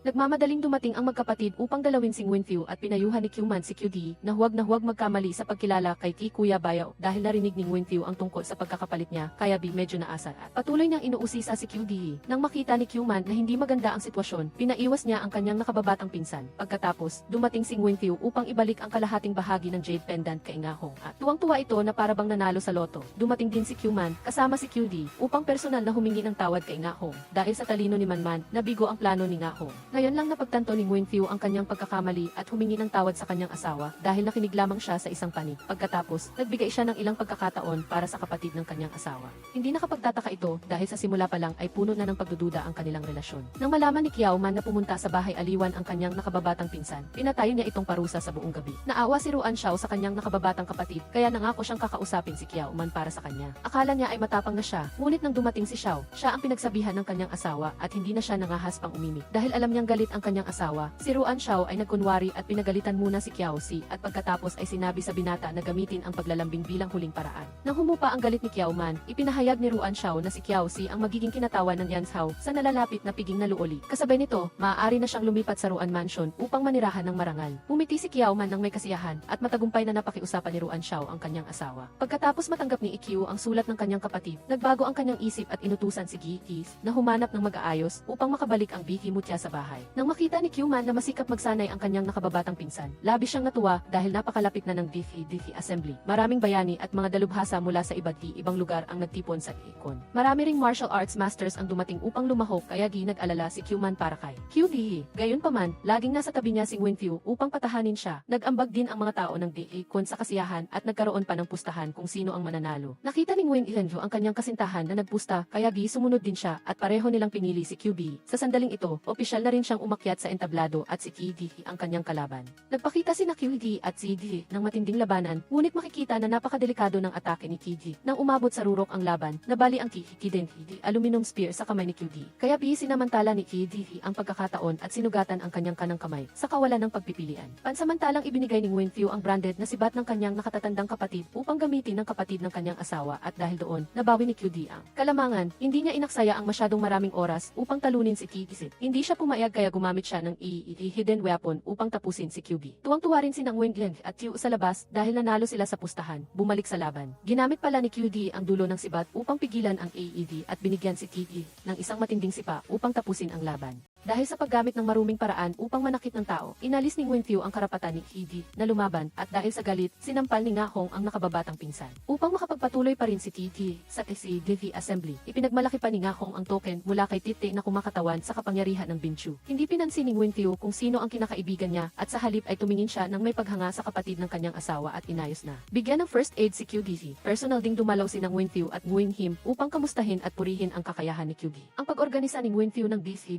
ay hindi lamang tungkol sa martial arts competition, kundi mas mahalaga, ito ay tungkol sa pag-uusap sa pagitan ng mga bansa tungkol sa paggawa ng mga kanal. Ipinagmalaki pa niya ang kanyang plano para sa paggawa ng kanal at nagdulot ito ng magkakaibang opinyon. Mayroong sumusuporta, ngunit mayroon ding tumututol dahil inakala nilang gusto ni Winfiu na magtatag ng sarili niyang diktadurya. Si Ludim ang pinakamabangis na nagdemanda kay Winfiu kaya sumunod din ang ilang iba pa sa kanyang ideya. Ang paggawa ng kanal ay makakatulong sa mga tao sa lahat ng dako na makatakas sa mahihirap na araw dahil sa tagtuyot. At marami na nga ang namatay. Parehong nagsalita ng matapang ang mag-asawang Fiu at Man. Sinabi ang mga lihim ng ibang mga estado kaya sila ay sumang-ayon. Si Ludim lang na natural na ayaw sa Nguyen Kingdom at ang ilang iba pang natatakot sa kanya ang umalis. Lubos na nasiyahan si Nguyen Fiu sa ipinakita ng kapatid ng kanyang asawa. Pagkatapos, hinanap ni Nguyen Fiu ang kanyang asawa at nagpasalamat siya sa lahat ng tulong na ibinigay ni Man sa kanya sa nakalipas na panahon. Habang nagpipinta si Nga Hong ng piuni sa kanyang inuupahang bahay, pumasok si Tie upang ibalita na naimbestigahan niya ang tungkol sa pagpatay ni Ludim sa sarili niyang ama upang makaupo sa trono. Hindi man lang nagulat si Nga Hong dito at sinabihan pa si Tie na ipagkalat ang balitang ito. Ang pagtalikod ni Ludim kay Nguyen Fiu ay nagdulot ng pagkawala ng marami niyang kaalyado. Nag-imbita siya sa isang salusalo, ngunit walang dumating. Isang tao lamang ang naglakas loob na puntahan siya. At iyon ay si Nga Hong. Dahil sa kanyang kaakit-akit na anyo at galing sa pagsasalita, madali niyang nakuha ang atensyon ni Ludim. Magiging mapanganib siyang piyesa na maaaring gamitin sa malapit na hinaharap. Dumating na ang oras para bumalik si QD sa bahay, ngunit hindi pa rin maiwasang mag-alala ni Man para sa kanyang nakababatang pinsan dahil sa takot na mapahamak ito. Sa kabila nito, pinayuhan lamang ni Q-Man si QD ng mabuti sa lahat ng bagay bago ito nagpaalam sa kanila at umuwi. Pagkatapos, buong tapang na binuhat ni Nguyen Fiu ang kanyang asawa sa kabayo at umuwi. Nagkaroon siya ng appointment kay Nga Hong, ngunit umiyak ito at nagreklamo na tinakot siya ni Ludim at pinilit siyang pakasalan ito. Kaya upang maging ligtas, nais ni Nga Hong na manatili sa iikon pagkatapos mag-isip ng ilang sandali. Sa wakas ay pumayag si Nguyen Fiu sa hiling ni Nga Hong, ngunit sa pagkakataong ito ay lubusan niya itong iniulat kay Q-Man. Hindi rin siya tumutol. Medyo nagduda si Tiu sa bagay na ito dahil nagkaroon ng malabong relasyon sina Nguyen Fiu at Nga Hong dati, ngunit hindi ito masyadong pinansin ni Q-Man. Nang malaman na hindi pa nagtatalik sina Man at Tiu hanggang ngayon, namulaklak ang puso ni Nga Hong dahil ito ang perpektong pagkakataon upang maisakatuparan niya ang kanyang mga plano. Nang gabing iyon, tinawag ni Nga Hong si Nguyen Fiu upang simulan ang kanyang pakana. Nagsuot siya ng damit na kaakit-akit at mapang-akit. Ngunit si Nguyen Fiu ay kalmadong kumuha ng libro at agad na umalis. Nang umuwi at makita ang kanyang asawa na may dalang mga libro mula kay Nga Hong, nalito si Q-Man dahil hindi niya alam kung ano ang gagawin. Kinabukasan, habang nag-ensayo si Q-Man ng kaligrapya, humiling si Cao Jens na makipagkita kahit medyo malayo dahil sa paggalang sa talento ni Cao Jen. Pumayag pa rin si Q-Man na makipagkita. Nais niyang bigyan si Q-Man ng isang buong set ng bagong kaligrapya na napakahusay na siya mismo ang nagsulat at namuhunan. Sa bahay, nang marinig ni Nguyen Fiu na kasama ni Cao Jenyu ang kanyang asawa, namutla ang kanyang mukha at nagmadali siyang hanapin si Man. Kaya nagkita sila ni Nguyen Fiu nang nagmamadali dahil gusto niya itong bigyan ng isang napakagandang tombstone. Ang problema lang, hindi niya alam kung paano nagpadala ang taong inutusan niya kaya nabutas ang isang gilid. Nito, nagmamadaling umuwi si Cao Jen at pinuna ang pinuno dahil nag-aaksaya na naman ng mga literary coins sa ganitong paraan, dinala pa ang sagradong batong slab pabalik sa mansyon. Nag-away ang dalawang lalaki, ngunit buti na lang at may katalinuhan si Q-Man kaya nalutas ang problema. Dinala ni Q-Man si Nguyen Fiu at iniwan si Cao Dendu upang ayusin ang batong slab. Dahil sa pagkadismaya na napakaraming lalaki ang umaaligid sa kanyang asawa, pumunta ulit si Nguyen Fiu sa tirahan upang hanapin si Nguyen Him at magreklamo. Kaya nagboluntaryo si Nguyen Him na ayusin si Cao Den para kay Nguyen Fiu. Ang mga relasyon na hindi angkop ay kailangang tapusin ng mabilis. Sa totoo lang, si Cao Dendu ay isang taong nagmamahal sa literatura tulad ng kanyang buhay. Nais lamang niyang manatili upang ayusin ang mahalagang batong slab at wala siyang ibang masamang intensyon. Bukod pa rito, adik din si Cao Den sa paglalakbay at ayaw niyang maitali. Tungkol naman kay Nguyen Him, naiintindihan niya ang sarili niyang sinabi, ngunit hindi niya maiwasang maging crush si Q-Man pagsapit ng gabi. Umuwi si Nguyen Fiu at gumaan ang pakiramdam niya nang marinig ang tungkol kay Cao Den. Personal siyang naghintay ni Q-Man mula pa hapon at magkasama silang umupo upang mag-usap tungkol sa kanilang kabataan. Sama-sama nilang inilabas ang mga alalahanin sa kanilang puso. Tiniyak din ni Q-Man na si Nguyen Fiu lamang ang pinakamatalik niyang kaibigan sa buhay na ito. Ang pagsisikap niyang maging malapit kay Cao Zhenyu ay para rin sa reputasyon ng Nguyen Kingdom. Kung mayroong ganoong dakilang tao na tutulong, hindi bati mas magiging madali ang lahat na pagtanto niyang nagkamali siya. Nang makasama ang ibang lalaki nang hindi isinasaalang-alang ang damdamin ng kanyang asawa, nawala na ang lahat ng hindi pagkakaunawaan kaya ngayon ito na ang kanilang pribadong mundo ng kaligayahan. Kinabukasan, habang nagtatrabaho siya, pumasok si Tiu Di at nagulat na gustong makipagkita ni Nga Hong kay Nguyen Thieu upang pag-usapan pa ang tungkol sa kanal. Dahil sa aral na natutunan niya, agad siyang tumanggi at kinabukasan na lang niya ito pinuntahan. Nagdala si Nguyen Thieu ng maraming kayamanan at kaunting pera kay Nga Hong upang umalis na ito sa ikon. Alam niyang pinapaalis siya kaya nagkunwari si Nga Hong na may sakit upang magpalipas ng oras. Hindi na rin siya pinilit ni Nguyen Thieu. Sa kabilang banda, abala si Cao Deng sa pag-aayos ng batong slab at dinalaw siya ni Nguyen Thieu. Ang labis na ikinagulat niya ay ang malalaking kalamnan ni Cao Deng. Hindi katakataka kung magagandahan sa kanya si Q-Man o sinumang babae. Nang umuwi siya, hindi pa rin maiwasan ni Nguyen Thieu na magduda sa mundo. Paano nagkaroon ng ganoong kalakas na katawan ang isang iskola? Kaya mula noon, ang Diyos ay nagsimulang mag-gym upang palakasin ang kanyang sarili at hindi na niya pinansin pa ang iba. Nang marinig niya na darating si Cao Dengyu upang makipagkita, saka lang nag-alinlangan si Nguyen Thieu. Nagbigay pa siya ng ilang tips sa pag-ehersisyo sa pinuno kung paano ito gawin ng tama. Ngayon ang araw ng pag-alis ni Cao Deng sa ikon at hindi inaasahang dumalo rin si Nga Hong. Matalinong nahulaan niya ang damdamin ni Nguyen Him para sa kanyang hipag. Nang makita na walang tigil sa pagdaldal ang kanyang amo, tumakbo ang alilang babae upang maghanap at natagpuan ang larawan ni Q-Man. Kinabukasan, nagising si Nguyen Him at natuklasan na nabunyag ang kanyang sikreto. Wala siyang sinabi at pinaalis ang alilang babae at nagbanta na huwag nitong ibubunyag ang nangyari kahapon. Ang pagpapaalis ni Nguyen Him sa lahat ng alilang babae sa kanyang paligid ay kumalat sa buong ikon, ngunit halos walang nakakaalam ng totoo kahit abala. Si Nguyen Him ay sumasama pa rin sa kanyang asawa upang pagtibayin ang kanilang relasyon kapag libre siya. Pagkatapos, hindi sinasadyang nakita ni Thieu si Landney at ikinuwento nito sa kanya ang buong katotohanan. Lumipat siya patungong mansyon ni Nguyen Him at sinunog ang buong larawan ng Diyosa. Ang selos ni Nguyen Thieu ay aalab din tulad ng apoy na ito. Pagdating ng gabi, umuwi si Nguyen Him at nakita ang silid na sunog. Inakala niyang aksidente iyon. Hindi niya alam na iniulat ng kanyang nasasakupan na dumalaw si Nguyen Thieu noong umaga. Naunawaan niya ang lahat at sigurado siyang ang alilang babae ang nagsumbong. Nang bumalik sa mansyon, naghintay si Landye kay Nguyen Thieu dahil inakala niyang nakagawa siya ng kabayanihan. Hindi niya alam na sinakal siya ni Nguyen Thieu bilang babala na kung ibubunyag niya ang tungkol sa pagka-crush ni Nguyen Him kay Q-Man, dapat na siyang maghanda para sa kanyang kapahamakan. Nang maghanda siyang matulog, narinig ni Nguyen Thieu sina Thieu To at mama na nagbubulungan tungkol sa regalo ni Nguyen Him kay Q-Man, kaya ginagalit siya at itinapon ang kahon ng alahas, dahilan upang matakot ng husto ang dalawang babae. Sa sandaling iyon, kakabalik lang ni Q-Man mula sa lugar ng lola at nakita niya ang kanyang kahon ng alahas na nagkalat sa sahig. Muling nag-away ang mag-asawa. Hindi matanggap ni Manman na siya ay inaakusahan ng pangangaliwa, kaya sumigaw siya kay Nguyen Thieu at umakyat sa kama upang matulog. Ang sakit niyang tingnan ang sirang hair ornament. Umalis din si Nguyen Thieu sa galit. Kinabukasan, pumunta si Nguyen Thieu sa opisina upang magtrabaho, ngunit nagpakita siya ng nakamamatay na aura na nagpatakot sa lahat. Pagkatapos ng problema kay Ludim, dumating naman si Kiret Yan. Nalalong nagpagalit kay Nguyen Thieu. Nang marinig niya ang balita na ang sugo ng Bing Chu ay nakikipagkita kay Nguyen Him, agad siyang naghanap ngunit isa lang pala itong panluloko. Mula nang masunog ang silid. Si Nguyen Him ay nanatiling nakatayo roon at ngayon lang nagkaroon ng pagkakataong mag-usap ang magkapatid. Nagkaroon pa sila ng pisikal na pag-aaway kaya nagtapos na ang kanilang kapatiran doon. Nang bumalik siya sa silid, nakita ni Nguyen Thieu na nagsisindi ng kandila ang kanyang asawa. Alam niyang umiyak ng husto ang kanyang asawa. Nilapitan niya ito upang aliwin si Q-Man, ikinuwento ang lahat ng nangyari at humingi ng tawad sa kanyang asawa.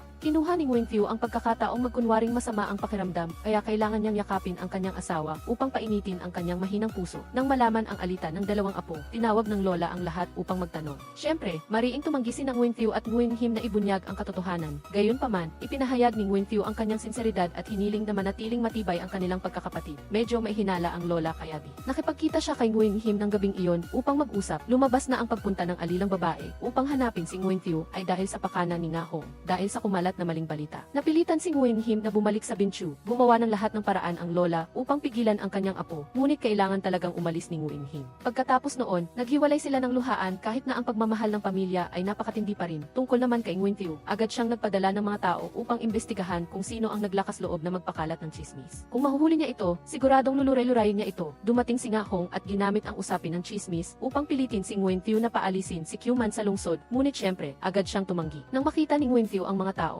nagpapakalat ng walang kabuluhang chismis, nakita niya si Nguyen Him doon. Nagkaroon ng kaunting alitan, ngunit sinunod pa rin ni Nguyen Thieu ang gusto ng kanyang biyuka na katatandang pinsan at pinalaya ang dalawang lalaki na kalulungkot. Nagmatigas si Nguyen Him na umalis sa ikon at bumalik sa Bing Chu. Marahil ito na ang pinakamainam na paraan para sa lahat. Lubos na nalungkot si Nguyen-Phu sa desisyon ng kanyang byuka na katatandang pinsan, ngunit wala siyang magagawa. Nang umalis si Nguyen-Him sa lungsod, tumakbo pa rin si Nguyen-Phu upang habulin ito at subukang pigilan. Nanatili si Nguyen-Him sa kanyang desisyon, inukit niya ang kanyang daliri at sumumpa sa dugo na hanggang gabi siya ay nabubuhay. Ang Binchu ay hindi magiging kalaban ng Nguyen Kingdom. Pagkatapos ay ibinigay niya kay Nguyen-Phu ang mahalagang jade vase bilang paalam. Sa kasalukuyang sitwasyon, sa lohika at damdamin, dapat na bumalik si Nguyen-Him sa Binchu noong huling beses dahil sa paghabol kay Nguyen-Him, natumba ang lola ngunit sa kabutihang palad, hindi malala ang sugat. Ang karamdaman lang ng kanyang puso ang mas mabigat. Pagkatapos ayusin ang lugar ng lola at biyenan, pinuntahan ni Kyuman si Nguyen-Phu upang aliwin. Siya ay nalulumbay at tinitingnan at iniinom ang alak mula sa vase na regalo ni Nguyen-Him. Nangako si Kyuman na hindi niya ito iiwan. At magsasama sila ng masaya habang buhay. Sinandan nila ang ulo sa balikat ng isa't-isa, nagbibigay ng lakas sa isa't-isa upang mabuhay. Ang mas mahalaga, kailangan nilang magkasamang hulihin ang nakalalasong ahas na nagmamanipula sa lahat. Kamakailan, kinabukasan, inimbitahan ni Nguyen-Phu si Nga Hong upang harapin, kasama si Lan Ge, upang mag-usap. Sa simula ay itinanggi niya ang krimen, ngunit hindi nahirapan si Nguyen-Phu na paaminin si Nga Hong sa lahat. Nagkunwari siyang inosente, ngunit namutla ang kanyang mukha nang itapon sa labas si TD na puno ng dugo. Agad na nagbago ang kanilang mukha nang magsumbong si TD dahil sa takot na mamatay at sinabing si Nga Hong ang nagplano ng lahat. Ang lahat ng krimen na ginawa ni Nga Hong ay nararapat sa parusang kamatayan, ngunit dahil sa paggalang sa nakatatandang kapatid, patatawarin siya ni Phu, ngunit kailangan pa rin siyang parusahan bilang babala. Si Nga Hong ay walang sinumang minamahal dahil sa kanyang paningin, lahat ay kagamitan lamang na dapat gamitin. Ngayong malala na ang sitwasyon. Kailangan na ni Nguyen-Phu na maging matigas, inalis niya ang peke niyang piyoni at nag-utos na putulin ang ilong ni Nga Hong, matapos ayusin ang mapanlinlang na babae. Pumunta si Nguyen-Phu sa dambana ng mga ninuno upang magbigay galang kay Nguyen-Bo. Noong nakaraan, lubos na minahal ni Nguyen-Bo si Nga Hong, ngunit sino ang mag-aakala na isa pala siyang laso na ahas. Naiintindihan ni Kyuman ang hirap ng kanyang asawa, ngunit hindi siya nagulat na maraming babae ang nagkakagusto kay Nguyen-Phu. Pagkatapos putulin ang ilong, parang nabaliw si Nga Hong at itinapon sa labas ng teekon. Ang kagandahan na laging ipinagmamalaki ni Nga Hong ay lubos na winasak ni Nguyen-Phu. Nang gabing iyon, sobrang pagod si Nga Hong kaya nakatulog siya. Ang kanyang puso ay puno pa rin ng matinding galit na naipon mula pa noong bata siya hanggang sa sirain ni Nguyen-Phu ang kanyang kagandahan. Nang gabing iyon, hindi sinasadyang nagising si Nga Hong sa ingay sa labas ng magnakaw ang mga tagapaglingkod na babae. Dahil sa matinding galit, kinuha niya ang isang matalim na bagay upang parusahan ang pinuno nila upang magpakita ng kapangyarihan at ang unang hakbang sa kanyang plano ng paghihiganti ay ang pumunta sa Bensenhai. Magdamag nagtrabaho si Nguyen-Phu kaya ang apat na general na naghihintay sa labas ng mansyon ay hindi pa rin makauwi. Ngunit nang pagsilbihan siya ng kanyang mga tauhan, hindi siya komportable dahil hindi sila si Kyuman. Ganoon din ang trabaho, ngunit nang marinig niya ang kanyang asawa na nagsabing umuwi na, agad na umalis si Nguyen-Phu sa opisina. Sa kabilang banda, dumating si Nga Hong sa Bensenhai na ang layunin ay gamitin si Ludim upang pabagsakin ang Nguyen Kingdom at Chu. Ang kanyang plano ay medyo detalyado at malalim kaya pumayag din si Ludim, lalo pa at alam ni Nga Hong ang kanyang kahinaan. Biglang dumating ang mga tao ng T family upang makipagkaibigan at nang makita si Nga Hong, agad silang walang hiya na humingi ng kasal kay Ludim ngunit hindi nila inaasahang pumayag ito. Ang muli niyang pagpapakasal ay hindi pinansin ni Ludim, habang abala si Ludim sa paghahanda para sa kasal. Si Nga Hong naman ay abalang humihiling na magpadala ng hukbo. Ang lalaking ito ay sumang-ayon pa rin na gawin ang sinabi niya. Sa kabilang banda, masaya at maligaya ang Nguyen Kingdom at ang pamilya ni Kyuman kumpara sa amoy ng pulbura sa Bensenhai. Nadoble ang kasiyahan ng naisin ng lola na ihanda ang i-kin ceremony para kina Kyuman at lolo. Tinatanggap na rin ni Chu Zi si Manman at umaasa siyang magkakaanak agad ang mag-asawa. Maya-maya pa, pumasok si Nguyen-Phu at gumawa ng dahilan na mayroon silang pribadong bagay na pag-usapan kaya lumabas sila para maglakad. Alam niyang malungkot ang kanyang asawa nang banggitin ng kanyang ina ang tungkol sa pagtatalik kaya sinubukan niya itong aliwin at lambingin. Kahit na ang una nilang kasal ay para lang sa koneksyon, sa paglipas ng panahon, nag-aapoy din ang damdamin. Sa hindi kalayuan, humagulgol si Kyuman dahil sa labis na emosyon nang makita ang lapida ng kanyang lolo. Lubos na naunawaan ni Nguyen-Phu ang kanyang asawa at sa kabutihang palad, nagawa niyang kalimutan ang puot at tanggapin ang kanyang minamahal. Ngayon, opisyal na isasagawa ni Kyuman ang seremonya ng Diens, pagpapakain para sa kanyang lolo. Isa pang mas mahalagang bagay na nagpapalito sa mag-asawa ay ang pagtatalik. Mula nang ikasal sila, hindi pa nila nagawa ang kanilang tungkulin bilang mag-asawa, kaya ngayon na ang oras para isagawa ito. Nakumpleto na ang lahat ng formalidad at nagsimula na ang pangunahing kaganapan. Uminom ng raobi magkasalungat na inumin sina Phu at Man at pagkatapos ay inihayag ang kanilang taos-pusong damdamin sa isa't isa. Noong tuluyan na silang lumubog sa pag-ibig, nangyari na ang dapat mangyari. Napaka-kritikal, ngunit nang marinig nila na inatake ng hukbo ni Ludim ang Isi-Chu, kinailangan nilang huminto agad. Ang buong hukbo ng Bensenhai ay kasalukuyang kinukubkob ang Isi-Chu at ang bilang ng kalaban ay nasa 200,000. Habang hindi pa sila nakakahinga, may dumating na nagbalita na pagkatapos atakihin ang Kyuchen. Pinatakbo ni Ludim ang kanyang hukbo patungong Bihe, dahilan upang hindi makakilos si Nguyen-Phu. Sa sandaling ito, nabigla si Kyuman nang marinig ang balita tungkol kay Ludim at siya rin ang nagdulot ng kapahamakan nang palihim siyang nagtayo ng lihim na lagusan pagkatapos magpakasal sa Nguyen family. Labis na nadismaya si Nguyen Thieu at umalis upang hanapin ang lola. Nabuhay ang lola ng higit sa kalahating buhay, kaya nanatili siyang kalmado sa sitwasyong ito. Nakipaglaro siya kay Xiao ng chess at tinuruan siya ng moralidad. Kahit gaano pa kahirap ang sitwasyon ni Nguyen Xiao ngayon, gawin niya pa rin ang pinaniniwalaan niya. Bumalik si Kiao Man sa kanyang silid at tahimik na tinahi ang sapatos para sa kanyang asawa at hindi mapigilan ang mga luha ng kalungkutan. Walang sinuman ang makakapagbigay inspirasyon sa kanya hanggang sa inihayag ni Xiao Tao na matagal nang hindi sinusubaybayan ni Nguyen Xiao ang kanyang tagasulat. Lalo pa itong nagdulot ng pagsisisi kay Kiao Man dahil nagtiwala ang kanyang asawa sa kanya, ngunit sinuklian niya ito ng hindi tapat na damdamin. Nagmamadali ngayon si Nguyen Xiao na magpadala ng reinforcement sa Liancheng upang tumulong sa Yanzhao. Dahil dito, lalong naging emosyonal si Kiao Man. Kinabukasan, maingat na inayos ni Nguyen Liang ang mga sundalo upang protektahan ang mga mahal sa buhay sa bahay. Sa kabilang banda, si Kiao Man ay naghihintay din ng matagal sa gate ng bahay. Umaasang ibibigay sa kanyang asawa ang sapatos na tinahi niya buong gabi. Ngunit ang natanggap lamang niya ay ang nakakatakot na katahimikan ni Ruan Xiao. Alam niyang umiyak ng husto ang kanyang asawa dahil sa pagsisisi, ngunit wala pa ring ginawang kilos. Bago formal na umalis, nagdao si Ruan Xiao at ang buong hukbo ng isang seremonya ng pamamaalam. Nakalulungkot, hindi man lang tinapunan ng tingin ni Ruan Xiao ang kanyang asawa habang patuloy niyang sinusundan ang anino nito. Nang umalis ang kanyang asawa at ang hukbo, malakas pa ring nagpatunog si Manman ng tambol upang palakasin ang loob nila. Ngayon, hindi masyadong marami ang hukbo ni Ruan Xiao at kailangan pa nilang pumunta sa parehong ban at Limkid. Kaya naman, binalak niyang isapalaran ang kanyang buhay na pumunta sa Bonhai upang humingi ng tulong dahil kahit papaano, anumang tulong na makukuha ay may kabuluhan. Tinatagurian siyang anak ng hari ng Bienso, ngunit hindi siya kinikilala ni Nguyen Xiao dahil sikat siyang walang kwentang playboy. Noong una ay hindi gaanong pinansin ni Nguyen Xiao, ngunit patuloy ang pambabastos ng mga taong iyon. Sa sobrang inis ay galit na sumugod si Nguyen Xiao at hinarap ang pangkat ng mga madaldal na general. Tinalo niya ang bawat isa at maging ang pagkakaroon ng kabutihan na gamitin ang kanyang katawan upang protektahan ang isang general, ang halos madaganan sila ng estatwa. Matapos ang insidenteng ito, kailangan silang lahat na humanga sa kadakilaan ng bagong batang pinuno. Kinabukasan, pinayagan ni Chen Bang ang kanyang anak na pumunta sa frontline dahil gusto niyang magkaroon si Nguyen Hiem ng karanasan sa huli at mana ang trono ng Bienzhao.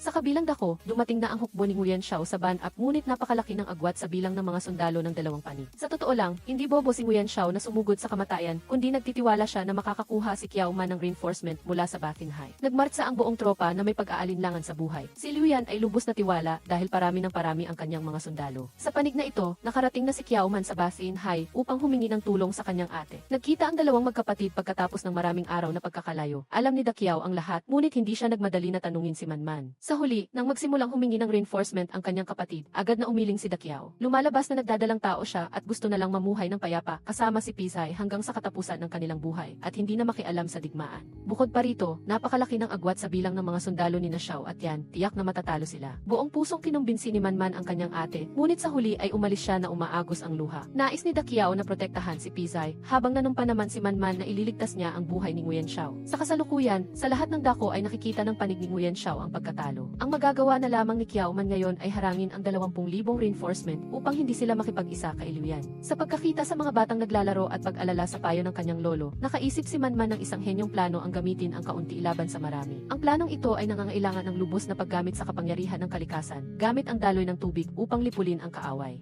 Ayusin na pakawalan ang tubig sa ibaba, sirain ang dam at hayaang bumaba ang tubig mula sa itaas ng napakabilis. Ang tubig ay aagos ng napakatulin at kahit may 20,000 o 200,000 tropa na sasaklolo, hindi nila kayang labanan ang matinding baha. Kinabukasan, sa araw ng pagbubukas, ipinahayag ni Liu Yan na ang sinumang makahuli kay Nguyen Xiao ay makakatanggap ng malaking gantimpala. Ang dalawang hukbo ay nagumpisa sa matinding sigla at ang banggaan ay naganap ng marahas. Magulo ang larangan ng digmaan at ang dugo ay tumilamsik na parang ulan. Sa kabilang banda, umakyat sa bundok ang grupo ni Manman upang hanapin ang ibabang bahagi ng ilog at kahit may hirap walang sumuko. Gumawa si Manman ng isang talumpati para sa mga sundalo pagkatapos ng pagtatalaga ng gawain upang maging masigasig ang lahat sa paggawa. Sa pangunahing larangan ng digmaan, lalong nagkakawatak-watak ang panig ni Nguyen Xiao habang lumalaban. Sa takbo ng mga pangyayari, lahat sila ay matatalo. Umaasa lamang sila na may magawa si Kiao Man sa reinforcement team ni Liu Yan at kailangan niyang magmadali bago maubos ang kakayahan ni Nguyen Xiao na magpigil. Sa kabila ng pagiging mahina, buong lakas pa ring nagtatrabaho si Kiao Man kasama ang kanyang masisigasig na tauhan. Ang pangunahing layunin ay sirain ang dike gamit ang asupring pampasabog bilang paghahanda sa kanyang malaking baha. Matapos ang isang araw na masipag na pagtatrabaho, nagtagumpay sila. Medyo nagulat si Nguyen Xiao sa balita tungkol sa Ilogu at susubukan niyang hadlangan ang reinforcement ni Liu Yan. Nang makita ni PZ na patuloy na umiiyak ang kanyang asawa, naisip niyang nami-miss ni Kiao si Kiao Man. Hindi lang niya inasahan na itinatago nito ang tungkol sa digmaan. Dumating na ang reinforcement team ng Lianghai na pinamumunuan ni General Lin sa Ilogu at nagsimulang suriin ang antas ng tubig. Sino ang mag-aakala na si Manman na nakasuot ng napakakintab na pulang damit ay nakatayo sa kabilang panig na nagdulot ng pagnanais sa reinforcement team na itumba ang babaeng hukbo ng Nguyen Kok upang magkamit ng tagumpay sa digmaan. Sa pagkakataong ito, ipinakita ang lakas ng hukbo ni Nguyen Shao at kahit na nagkakaiba ang bilang, nagtagumpay pa rin silang lipulin ang hukbo ng Lianghai. Pagkaraan, nagtagumpay silang itaboy ang hukbo ni Liu Yan at may tuturing na ito ay isang kumpletong tagumpay. Inakala ng pambansang guro na tiyak na nakahanap si Manman ng matalinong plano upang wasakin ang reinforcement team, kaya naman nakabalik pa ang kanilang hukbo. Kakaiba na si Nguyen Shao, na sobrang miss ang kanyang asawa, ay nagkunwari pa ring malakas ang loob na sinasabi sa kanyang mga tauhan na hindi siya ganoon kahina. Sa labas, pinupuri ng lahat si Manman dahil sa kanyang talento. Tanging si Nguyen Shao lamang ang nagkukunwari na tinutulungan siya nito dahil lamang sa pagtatanggol sa kanyang bayan. Nang gabing iyon, nagkasundo ang lahat na tulungan ang hukbo na makabalik bukas. Tahas ang sinabi ni Kiao Si na ang larangan ng digmaan ay malapit sa Kang County, kaya maaari silang magpahinga doon at magandang pagkakataon na ring makabisita si Kiao Man sa kanyang tahanan sandali. Lahat ay tumutol at gayon din si Nguyen Shao. Humiling lamang siya kay Kiao Si na sunduin si Kiao Man at pagkatapos ay maaari silang magkasamang bumalik sa Kang County. Ang tunay na dahilan kung bakit tumanggi si Nguyen Shao at ang mga general na pumunta sa tahanan ng kanyang asawa ay dahil sumumpa sila noon na kung pupunta sila sa Kang County, wawasakin nila ang lugar na iyon. Kinabukasan, umuwi ang grupo at dumaan sa Bathin High, ngunit ayaw pumasok ni Nguyen Shao. Sa pagkakataong ito, si PZ na nangangaso ay hindi sinasadyang nakita ang hukbo ng Nguyen Kos. Inakala ng lahat na humingi si Kiao Man ng tulong sa hukbo ni PZ upang talunin ang reinforcement ng Lianghai. Ngunit nang makita nila si PZ na naguguluhan at walang alam, lalo silang namangha sa kung anong henyong plano ang ginawa ni Kiao Man upang baliktarin ang sitwasyon. Ang katotohanan ay isiniwalat lamang ngayon nang harapin ni Manman mag-isa ang 20,000 hukbo ng Lianghai kahapon. Binitawan niya ang isang matapang at nakakumbinsing talumpati na nagpaalinlangan kay General Lin dahil matagal na itong may masamang pananaw kay Liu Yan. Labis na ikinagalit ni General Lin ang mga kalupitan ni Liu Yan. Kaya, nang hindi na kinailangan ng anumang pag-aayos ng hukbo, ang husay lamang ni Manman sa pananalita ang lumutas sa 20,000 reinforcement mula sa Lianghai. Natupad ang panata ni Kiao Man na protektahan ang likuran ng kanyang asawa. Lalo pang nagulat si Nguyen Shao nang marinig ito. Bago iyon, nakatanggap si Nguyen Shao ng mga flower lantern, kaya agad niyang hinanap ang kanyang asawa dahil imposibleng mapigilan ang hukbo ng Lianghai nang walang anumang pinsala. Bumalik si PZ at ikinuwento sa kanyang asawa ang tungkol kay Kiao Man at nang makita niya ang emosyon nito, naunawaan na niya ang lahat. Hindi nagalit o nagreklamo si PZ sa kanyang asawa. Basta masaya ito, masaya na rin siya. Nang gumabi na, saka palang natagpuan ni Nguyen Shao ang kanyang asawa sa itaas ng ilog na nagliligpit ng kalat. Nang makita ni Nguyen Shao ang labis na pagpapakahirap ni Manman sa trabaho, labis siyang nagpasalamat at naawa. Hindi na kailangan ang patibong ni Kiao Man kaya nang umulan ng malakas, siya at ang hukbo ay nagtiyagang isara itong muli dahil sa takot na bumaha. Masaya siyang makita si Kiao Si, ngunit umaasa pa rin si Manman na isasaalang-alang ni Nguyen Shao na umuwi kasama siya sa Kang County kahit alam niyang may galit ito sa pamilya Kiao. Sa sandaling ito, patuloy na hinahabol ng hukbo ni Nguyen Shao ang hukbo ni Manman, ngunit dahil sa malakas na ulan, kinailangan nilang magpalipas ng gabi sa isang tuluyan. Sa kabutihang palad, nagtagumpay si Kiao Si na dalhin si Manman kay Nguyen Shao. Pagkakita sa kanyang mahal, nagmamadaling sumugod si Nguyen Shao upang yakapin ng mahigpit si Manman na para bang isang siglo silang hindi nagkita. Sinisermonan niya ang kanyang asawa sa pagpapahamak sa kanyang buhay at kahit nagtagumpay ay hindi niya pa rin mapigilan ang pag-aalala. Kaya nagselos ang asawa kaya kinailangan niyang pumunta sa silid nito sa gabi upang suyuin siya. Sa simula ay binaliwala siya, ngunit dahil sa may karanasan na siya, madali niyang napasaya muli si Manman at pagkatapos ay nagyakapan sila ng may pagmamahalan sa silid. Nagsisi si Kiao Man dahil ang lihim na lagusan na ginawa niya ay muntik nang magdulot ng pagbagsak ng Nguyen Kok at Yan Chao. Siyempre, hindi sinisi ni Nguyen Shao ang kanyang asawa dahil tapos na ang lahat. Ngayon, ang isa ay nanalo si Nguyen Shao sa labanan at nadamay si Kiao Man o pareho silang matatalo. Galit si Liu Yan nang matalo sa labanan na puno ng sorpresa, ngunit sumumpa siyang hindi susuko. Alam niyang nagtaksil si General Lin kaya nagpadala siya ng mga tao upang hanapin ito at parusahan. Kinabukasan, dumating ang grupo ni Naman Shao sa Kang County at sinalubong sila mismo ni Kiao Viet. Gayunpaman, nakatuon lamang ang kanyang atensyon kay Nguyen Shao na may layuning makipagkaibigan sa Panginoon ng Nguyen Kos. Wala rin siyang pakialam kahit umuwi ang kanyang sariling anak na si Kiao upang bumisita. Patagal na ring hindi nakakauwi kaya labis na nasasabik si Kiao Man at inilibot niya ang kanyang asawa sa buong Kiao Manor. Ipinakita ang lahat ng aspeto ng kanyang buhay noong bata pa siya. Sa sandaling ito, tiniyak ni Shao na ang Kang County Man o Yu County ay magiging tahanan para kay Manman. Nagpatuloy ang mag-asawa sa pamamasyal mula sa Manor patungo sa gilid ng batis upang magkwentuhan. Habang masaya silang nag-uusap, nakita nila si Kiao na malapit lang. Naintindihan ni Nguyen Shao kaya umalis siya para makapag-usap ang dalawang magkapatid. Nagkwentuhan sila at pagkatapos ay sumayaw at naglaro na parang dati. Sa kasalukuyan, si Manman ay punong-puno ng pag-aalala, lalo na matapos tanggihan ni Kiao ang kanyang kahilingan para sa reinforcement. Ngunit si Nguyen Shao ay laging nasa tabi niya upang aliwin at hikayatin siya. Sa kabilang banda, masaya ring nagde-date si sina Xiao Tao at Nguyen Loong sa kalye. Habang nag-iinspeksyon sa Kang County, nakita ni Nguyen Xiao ang kabutihan ng kanyang biyenan nang tinulungan nito ang maraming refugee na iligtas. Maaaring sila ay mga sundalo ng Lianghai na lumahok sa pag-atake sa Liancheng at pagkatapos ay inabandona, ngunit iniligtas pa rin sila ng kanyang biyenan. Nang malaman na kulang sa pagkain ang kanyang biyenan, nagmagandang loob din si Nguyen Xiao na magpadala ng kaunting supply bilang tulong. Kinagabihan, nagtipon ang buong pamilya sa isang salusalo na pinangunahan ni Kiao Viet. Patuloy siyang nagsisikap na makipagkaibigan kay Nguyen Xiao kahit hindi ito nagpapakita ng interes. Nagtapos ang magulong salusalo at tinawag ni Kiao Viet ang kanyang anak para tanungin dahil inakala niya siya ang dahilan kaya hindi siya gusto ni Manman at Nguyen Xiao. Hindi na nagtimpi si Kiao at nakipagtalo sa kanya, muntik na siyang masampal kung hindi dumating si Pisay. Gusto niyang pilitin ang mag-asawang Kiao na ibigay ang Basin Hai, ngunit paano naman siya makakapayat. Samantala, masayang naglalambingan ang mag-asawang Xiaoman, umabot sa rurok ang kanilang pagmamahalan.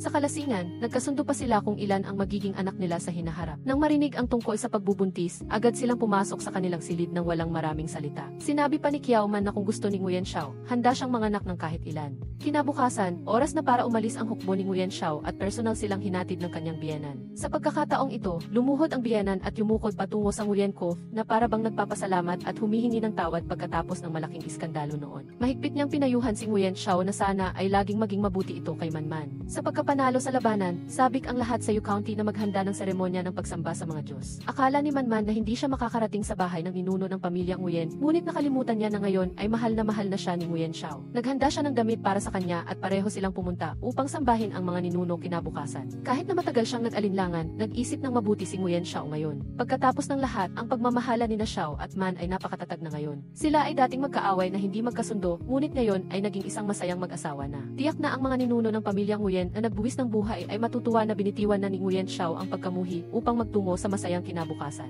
Ngayon, nagdaos ng salusalo ang pamilya Nguyen matapos ang malaking tagumpay laban sa Lianghai. Ito rin ay isang pagkakataon upang burahin ang mga sakit at pagkalugi sa nakaraan. Nang maghahanda na si Xiao, tinawag ni Ginang Chu ang kanyang anak at pinilit siyang magkaroon na ng mga anak. Nagtanong-tanong pa siya sa iba't ibang lugar at nagdala ng maraming bagay upang mapabilis ang pagkakaroon ng apo ng kanyang manugang, pangunahin na upang manghikayat ng swerte. Bagamat nagsalita si Nguyen Xiao, hindi naman ito pakinggan ng kanyang ina. Sa kabilang banda, napakatamis din ang relasyon ng pinakamagandang mag-asawa sa palabas na sina Nguyen Loong at Xiao Tao. Gusto ni Nguyen Loong na makalikom ng sapat na pondo upang formal na pakasalan si Xiao Tao. Ngunit hindi ito ang gusto niya dahil ang tanging kailangan niya ay katapatan. Ngunit kahit anong sabihin niya, hindi pa rin maintindihan ni Nguyen Loong. Si Nguyen Ju sa labas ay pinakain din ng dog food na tumutukoy sa mga pagpapakita ng pagmamahalan ng mga magkasintahan, kaya balak ni Nguyen Loong na humiram ng kaunti upang makapag-asawa na kaagad. Hindi mapigilan ni Nguyen Xiao ang pag-iisip sa sinabi ng kanyang ina. Ang pagpapatuloy ng angkan ay hindi mahirap ngunit hindi rin ito madali. Habang siya ay nag-iisip, pumasok ang tagapayo ayon sa kanilang usapan upang pag-usapan ang mahalagang bagay.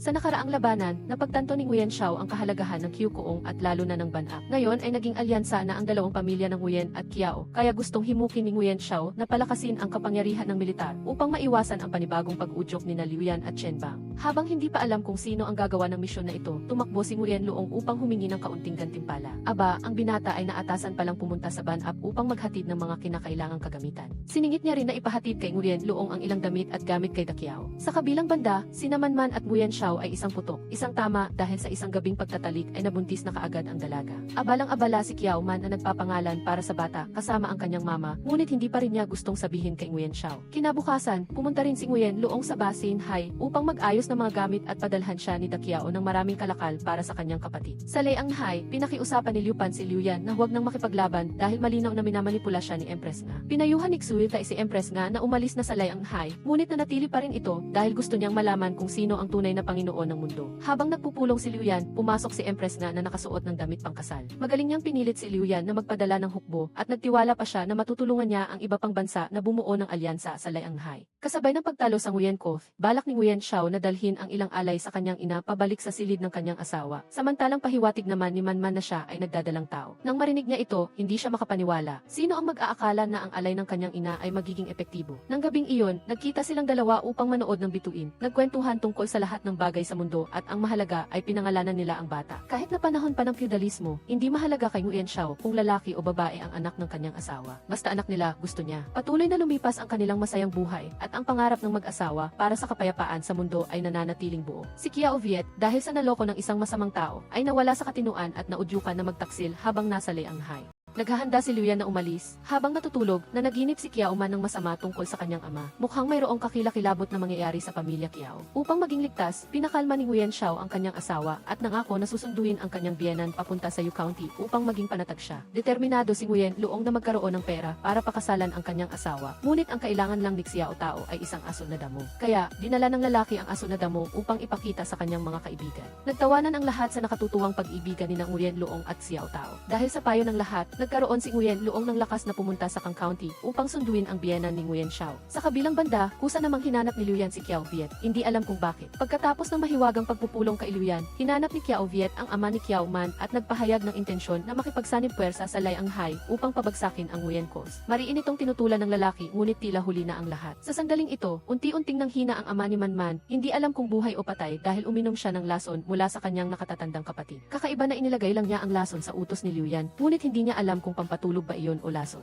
Gayunpaman, si Qiao Viet ay maaaring maging panatag na siya na ngayon ang namamahala sa Yan Chao. Sina Da Qiao at PZ ay matagumpay na nanganak ng isang lalaki. Bukod pa rito, mas lalo siyang natuwa nang makita niya ang sulat ni Qiao Viet na puno ng pagmamahal at nagdesisyon siyang bumalik sa Yan Chao kasama si Pizay. Personal na sinalubong ng matanda ang kanyang anak at manugang ngunit ngayon ay ipinakita niya na ang kanyang madilim na mukha. Sadyang pinaghiwalay ni Qiao Viet sina Da Qiao at PZ at pagkatapos ay kinidnap niya ito bilang hostage. Nagpakita na si Liu Yan at ang lahat ng plano ay inayos niya. Ang layunin ay gamitin ang hukbo ni PZ upang lusubin ang Nguyen Coast. Pumunta si Nguyen Luong sa Yan Chao, ngunit nakita niyang kakaiba dahil napakahigpit ng pagbabantay ng mga sundalo. Gayunpaman, upang makahanap ng lamdao para kay Xiao Tao, sumugod pa rin si Nguyen Luong sa loob at nagtanong sa lahat ng dako, ngunit walang nakuhang balita. Pagkatapos ng matagal na paghahanap, natagpuan ni Nguyen Luong ang lamdao sa kagubatan at hindi sinasadyang nakita si Qiao Viet na nangingisda. Nang tangkain niyang magtanong tungkol sa ama ni Man, namutla ang mukha ni Qiao Viet. Nagkunwari siyang may sakit ang matanda, ngunit pilit pa rin gustong makita ni Nguyen Luong. Lumabas si Pizay mula sa likuran at inatake si Nguyen Luong ngunit hindi niya magawang saktan ito. Sa pamilya Qiao, si Qiao Si ay nakulong din at mapalad na nakita pa rin niya ang kanyang tita. Ikinuwento ng babae ang buong plano ni Liu Yan at Qiao Viet kaya ang pinaka-urgent na kailangan gawin ay tumakas si Qiao Si at magbigay ng balita kay Nguyen Xiao. Ayon sa kanyang tita, ginamit niya ito bilang hostage para makatakas. Sa kagubatan, inatake ng gusto si Nguyen Luong at muntik na siyang mamatay kung hindi dahil kay Qiao Si. Pagkatapos, nanatili si Nguyen Luong at ginamit ang kanyang sarili bilang pain upang mabigyan ng pagkakataon si Qiao Si na makatakas. Kahit masakit sa kalooban, napilitan siyang magbuwis ng buhay sa talim ng espada ni Pizay. Si Liu Yan ang lahat ng masamang may pakana. Sa sandaling ito, madaling naloko ng hukbo ni Pizzy at Liu Yan si Yang Feng sa ban-up. Halata namang naging malupit sila at matagumpay na nasakop ang ban-up nang hindi man lang pinawisan.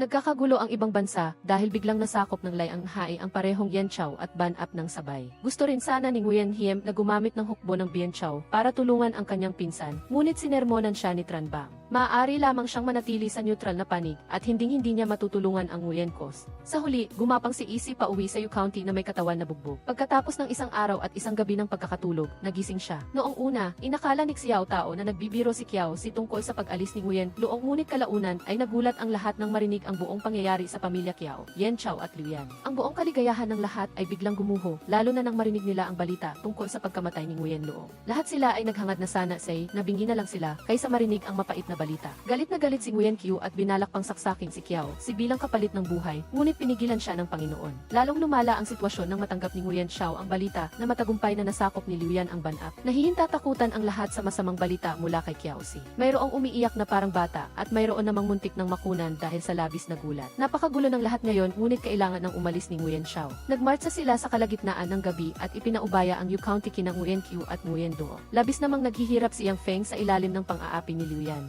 Hindi pa ito nag-atubiling sirain ang kanal na nagdulot ng baha at pinsala sa mga tao para lang lipulin ang hukbo ng Nguyen Coast. Hindi na makatiis, binalak ni Yang Feng na saksakin si Liu Yan, ngunit nabigo siya kaya nag-iba na lang siya ng target sa mga tauhan nito. Malas, sa kanyang masamang kalikasan, ginamit ni Liu Yan ang kanyang espada upang saksakin silang dalawa at parehong naglaho. Sa Yu County, ang sitwasyon ay lubhang nakakatakot din si Empress Nga at Sutay. Kasama ang isang malaking hukbo, ay naghahanda na lusubin ang Yu County nang malaman nilang umalis na si Nguyen Xiao. Sa kasalukuyan, mayroon lamang mga mamamayan at isang maliit na bilang ng mga sundalo sa lungsod, kaya kailangan nilang gamitin ang diskarte ng pagpapalit ng kalidad sa dami. Alam ng lolo ni Nguyen Xiao na nagdadalang tao si Man kaya binalak niyang patakasin ito upang mapanatili ang dugo ng pamilya Nguyen. Siyempre, tumanggi siya dahil mananatili siya kasama ang lahat hanggang sa huli. Pagkatapos niyang magsalita, sumakit ang tiyan ni Man dahil malapit na siyang manganak. Agad na ipinatawag ang mga gamot at ang kumadrona. Habang nagmamartsa ang hukbo ni Nguyen Shao, nakaranas sila ng pagguho ng bundok at maraming sundalo ang nawala. Nang buhati ni Nguyen Shao ang huling bato, sabay nito ang matagumpay na panganganak ng kanyang asawa sa bahay ng isang kaibig-ibig na sanggol na babae. Bago pa dumating ang magandang balita, nakatanggap ang Nguyen County ng masamang balita na maraming teritoryo ng Nguyen Cof ang bumagsak. Ngayon, ang layunin ng malaking hukbo ng Layang Hain ay diretsong patungo sa Nguyen County. Gustong tumakas ni lolo ni Nguyen Shao at ginang Chu si Kiao Man, ngunit bilang babaeng general ng Nguyen Cof, siya ay ganap na tapat hanggang sa huli. Habang walang magawa si Nguyen Shao, nalaman niyang lalabas na sina Zhenzi at Yang Feng.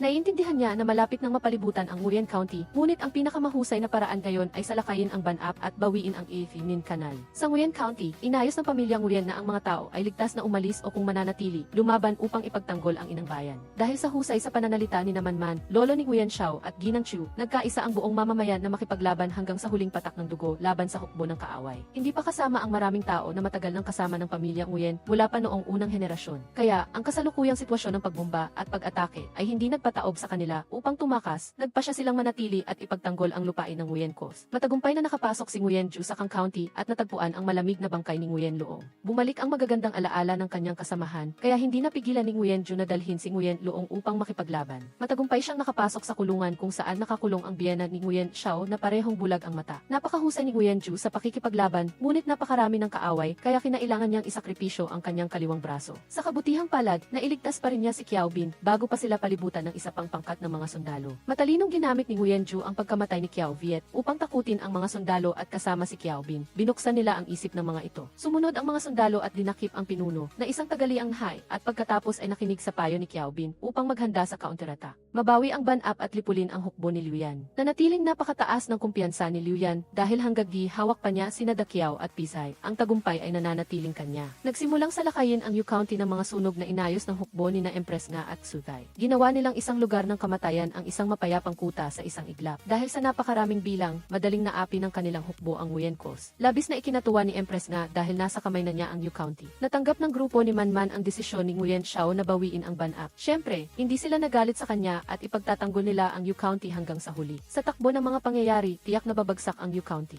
Maraming pinagkaiba sa dami ng hukbo. Hindi na alam ni Nguyen Shao kung makakaya pa niyang lusubin ang Ban-Ap. Sa gitna ng kahirapan, isang pamilyar na anino ang lumitaw at walang iba kundi si Nguyen Hiem. Personal siyang bumalik mula sa Bayan Chao matapos makatanggap ng balita tungkol sa digmaan sa pagitan ng Nguyen Coc at Layang Hai. Ang mas mahalaga, matagumpay na nahikayat ni Nguyen Hiem ang ilang general mula sa Bayan Chao upang tumulong sa Yu County. Nang dumating si Nguyen Shao sa Ban-Ap, naghihintay na si Pise mula pa noong hapon upang harapin siya sa labanan. Nang makita niya ang kanyang hipag na bihag, agad niyang naintindihan ang problema. Siya rin ay matapang. Pumutok ang matinding digmaan at hindi mabilang na mga tao ang namatay. Ginawa rin ni Nguyen Hiem at ng hukbo ng Bien Chao ang lahat upang ipagtanggol ang Yu County. Matindi ang labanan ni Nguyen Shao at PZ, ngunit pareho silang nag-aatubili dahil pareho silang mailayunin na iligtas si Dakiao. Nang makita ang labis na pagdurusa ng kanyang asawa, magiting na nagpakamatay si Dakiao upang makalaya siya mula sa kontrol ng grupo ni Liu Yan at maiwasan ang pagpatay niya kay Nguyen Shao. Tumakbo siya upang iligtas ang kanyang asawa, ngunit huli na ang lahat. Tumingin si PZ kay Liu Yan na puno ng pagkamuhi at sumumpa na ang utang na dugo ay kailangang bayaran ng dugo. Sa kabilang panig, hindi inaasahang namatay si Xutay kaya nagtakbuhan ang hukbo ni Empress Nga sa gulat. Pagbalik niya sa tor, nakita niya ang mga kasambahay na nagnanakaw at tumatakas. Sa gitna ng pagpupumiglas, hindi sinasadya nilang nahulog ang maskara ni Empress Nga at nakita ang nakakakilabot na mukha nito matapos masira ang kanyang kagandahan. Sumugod ang mga tauhan ni Liu Yan upang ipagtanggol at patayin ang lahat ng mga kasambahay, ngunit kalaunan ay pinatay din sila ni Empress Nga mismo. Nagpakamatay ang mapanlinlang na babae dahil sa kawalan ng pag-asa. Ang labanan sa Yu County, sa tulong ni Nguyen Hiem, ay naging matagumpay. Sa Ban-Ap, nagalit si Liu Yan at pinatay din si Liu Pan dahil sa paglalantad nito kay Empress Nga. Sa huli, dumating sina Nguyen Shao at Pisay at nagtulungan sila upang patayin siya. Nagtapos ang digmaan at natatag ang kapayapaan ni Nguyen Shao at ng lahat. Payapa na ang mundo ngayon kahit maraming hindi ka nais-nais na sakripisyo ang naganap. Gayunpaman, ang mga nabubuhay ay patuloy na magsaya at sama-samang mamuhay ng maligaya hanggang sa pagtanda.